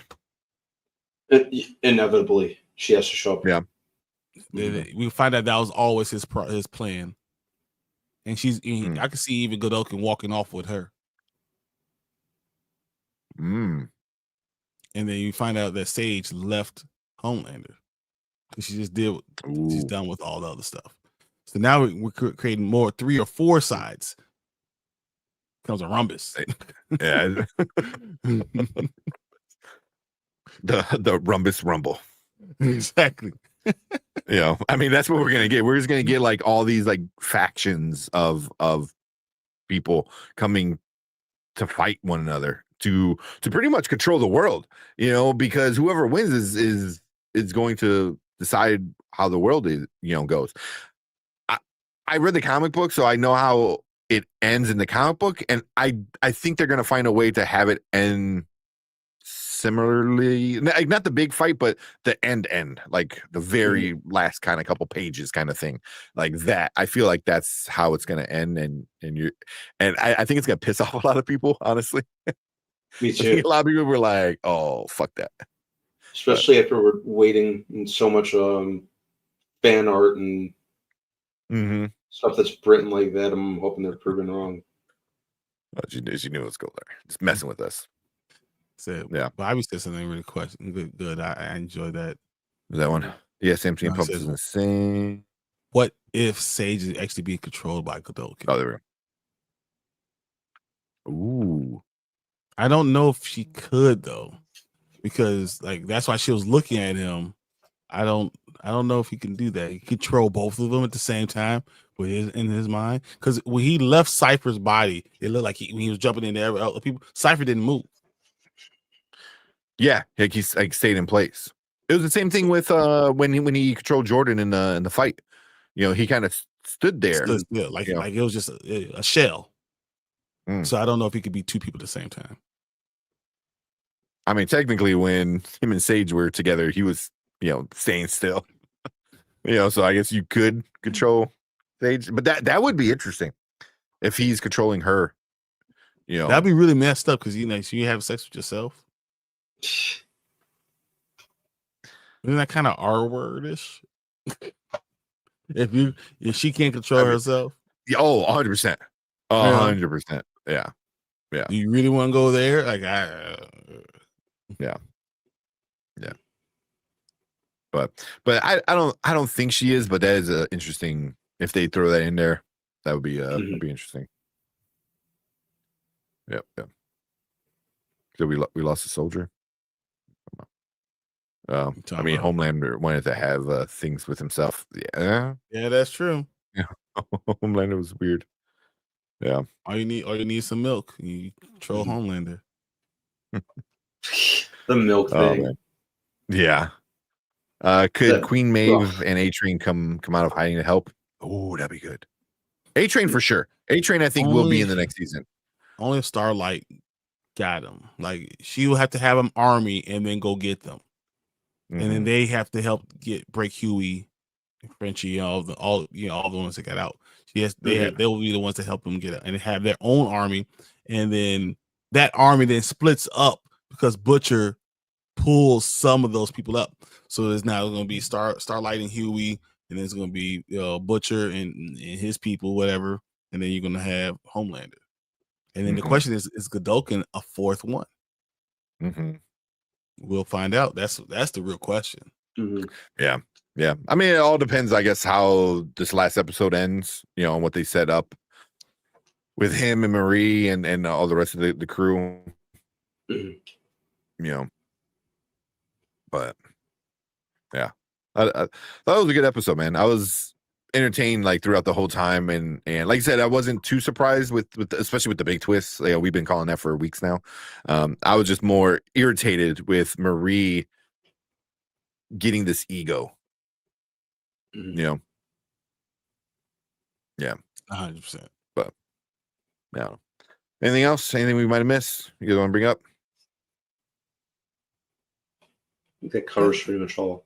At the end of the day, it was very straightforward. A good penultimate episode, but I don't know if they're able to stick the landing, and I will be very disappointed if they don't. I don't need everything to end, but the things that you're not going to address in The Boys, because it's not part of that stuff, that needs to end. So like if Annabeth is not going to be in The Boys, you need to be able to solve that. If Sam and Emma are not going to be in The Boys, like she goes back that. to Rand. Yep. Yeah, I agree with that. I said, he asked the guy who can morph, to be like him. That's right. Him. That's right. That I did forget That's about. Weird. And then he kills him. There's a lot of stuff I forget on purpose because it was like really messed up from the last couple seasons of The Boys. Yeah. I said, or is that a character? I said, Tony, considering the universe, when you say train, or is that a train? So not a train, it's a train. And I'm sure A Train would mind doing A Train. A Train. That would be totally right down his alley. Or tracks. That tracks. That's so corny. Oh man.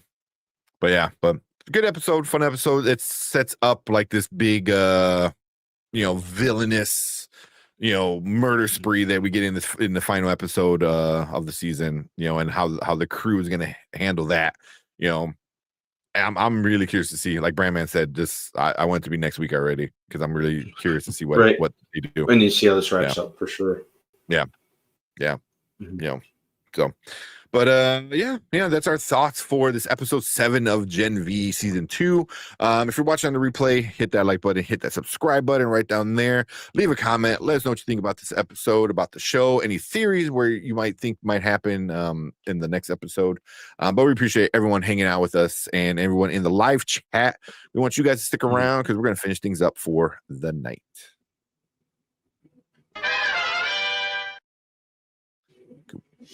I was saying and subscribe multiple times and it was not moving. I was like, I don't know. Like, I was having the same issue. I don't know if it's StreamYard or what's going on, but oh man.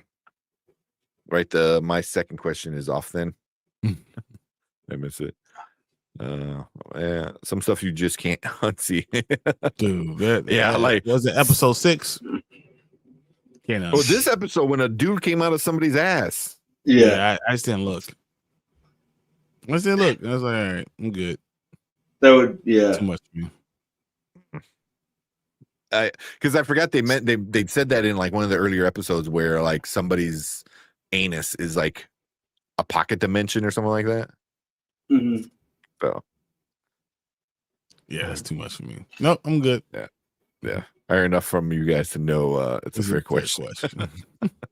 I mean, with this show, yeah, especially with this show. You know, this show is wild. The Boys is also wild. So there's one last thing I forgot to bring up from Tony. My bad. He said, I wish they would shelf The Boys Mexico and continue Gen V and Vault Rising. I would like Gen V another year. Same. The Boys Mexico sounds interesting. I'm not really sure what they're gonna do. Is Vault Rising the prequel? Yeah. Is that the prequel one? How it got to where it was. My thing about The Boys Mexico, I feel like we're going to find characters that we don't already know. Oh, start over again, and I don't necessarily want that. Yeah. I am kind of excited. Diego Luna's like him and one of the guys he does a lot of creative stuff with.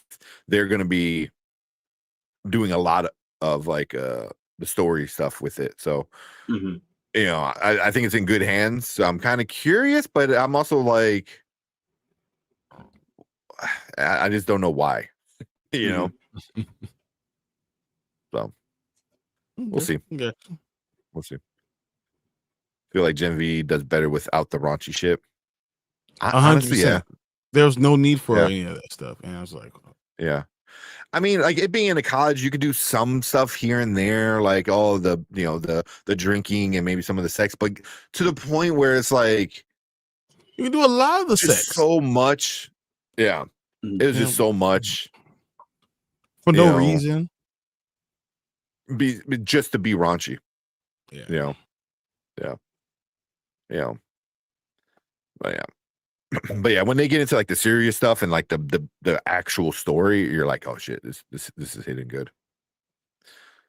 That does answer the pocket dimension question I had last week. We're losing Brandon, or he's taking a meditation. A little bit of both. No, I mean, don't go. Are we really losing him if it's 107th? Yeah. It's a branch of Hispanic heroes. I can see the ignorant racist people calling it woke. Oh, 100%. Oh, you already know. Oh my God, 100%. 100%.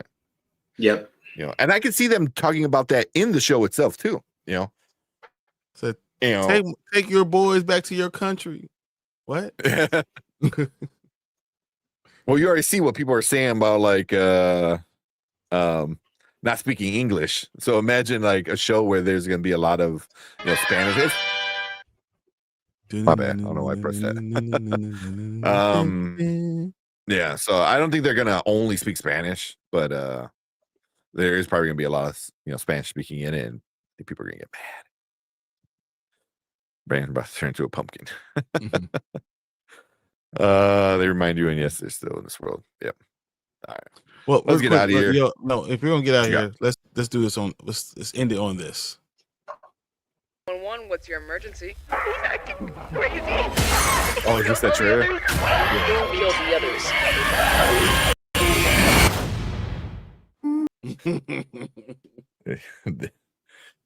What the hell?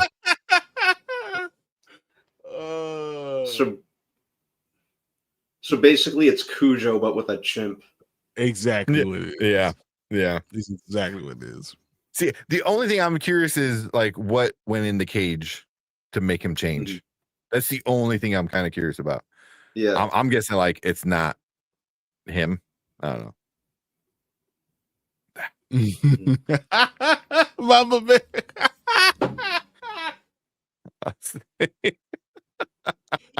Oh, man. So funny. Yeah. That'll never happen with me. Yeah, I'm good. Where's my banana page? Oh my god. Nobody learned from Gordy the chimp. Oh, Yeah, right? Mm-hmm. Right.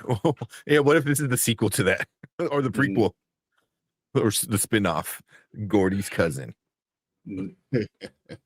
Oh man, yeah. But yeah, this looks like a January movie. It 100% does. Oh man. Yeah, this is straight to DVD. Yeah. It's gonna be in theaters for like a week. Yeah. Paramount Plus. Oh my god. Wow. That's hilarious. Because my people have a bad habit of taking in the wrong animals. Bubbles, is that you? Bubbles. Oh man, that leave Michael out of that. Oh man, the hell is this, man? That's why I wanted just to watch that real quick, because that's a good way to end the night, guys. Monkey business. with the monkey business. Oh man, that's legit. I want to watch the movie to see why, like to see what made him snap. After that, I'll probably just like walk out the theater. Like I'm good. Yeah. Mama bear. Oh, you're so bad. Not that I'm any better. I would absolutely pet something I should. Again, white people shit. I mean, that could be seen taken multiple ways. Yeah.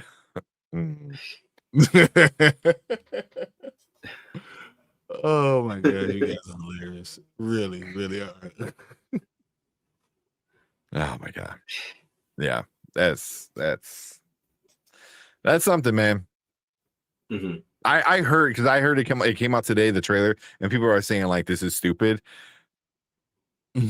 Yeah, I get it. I get it. He got the keys. He turned on. He was like, doop doop. It's just like, what?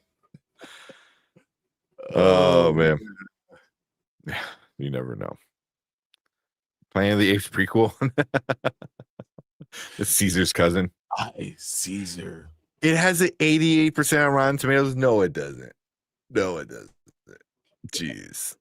Oh, I am shocked right now. Oh my god. Yeah. There's a channel called White Women Comedy. It's solely about white women with wild animals. That just sounds horrible. Yeah, and that sounds like a problem. Yeah. Oh man. Yeah. I think I'm ready to go off the internet for the rest of the day. After that, I think I'm done with the internet. You're like, that's enough internet, huh? Oh, yeah, that's enough internet for the day.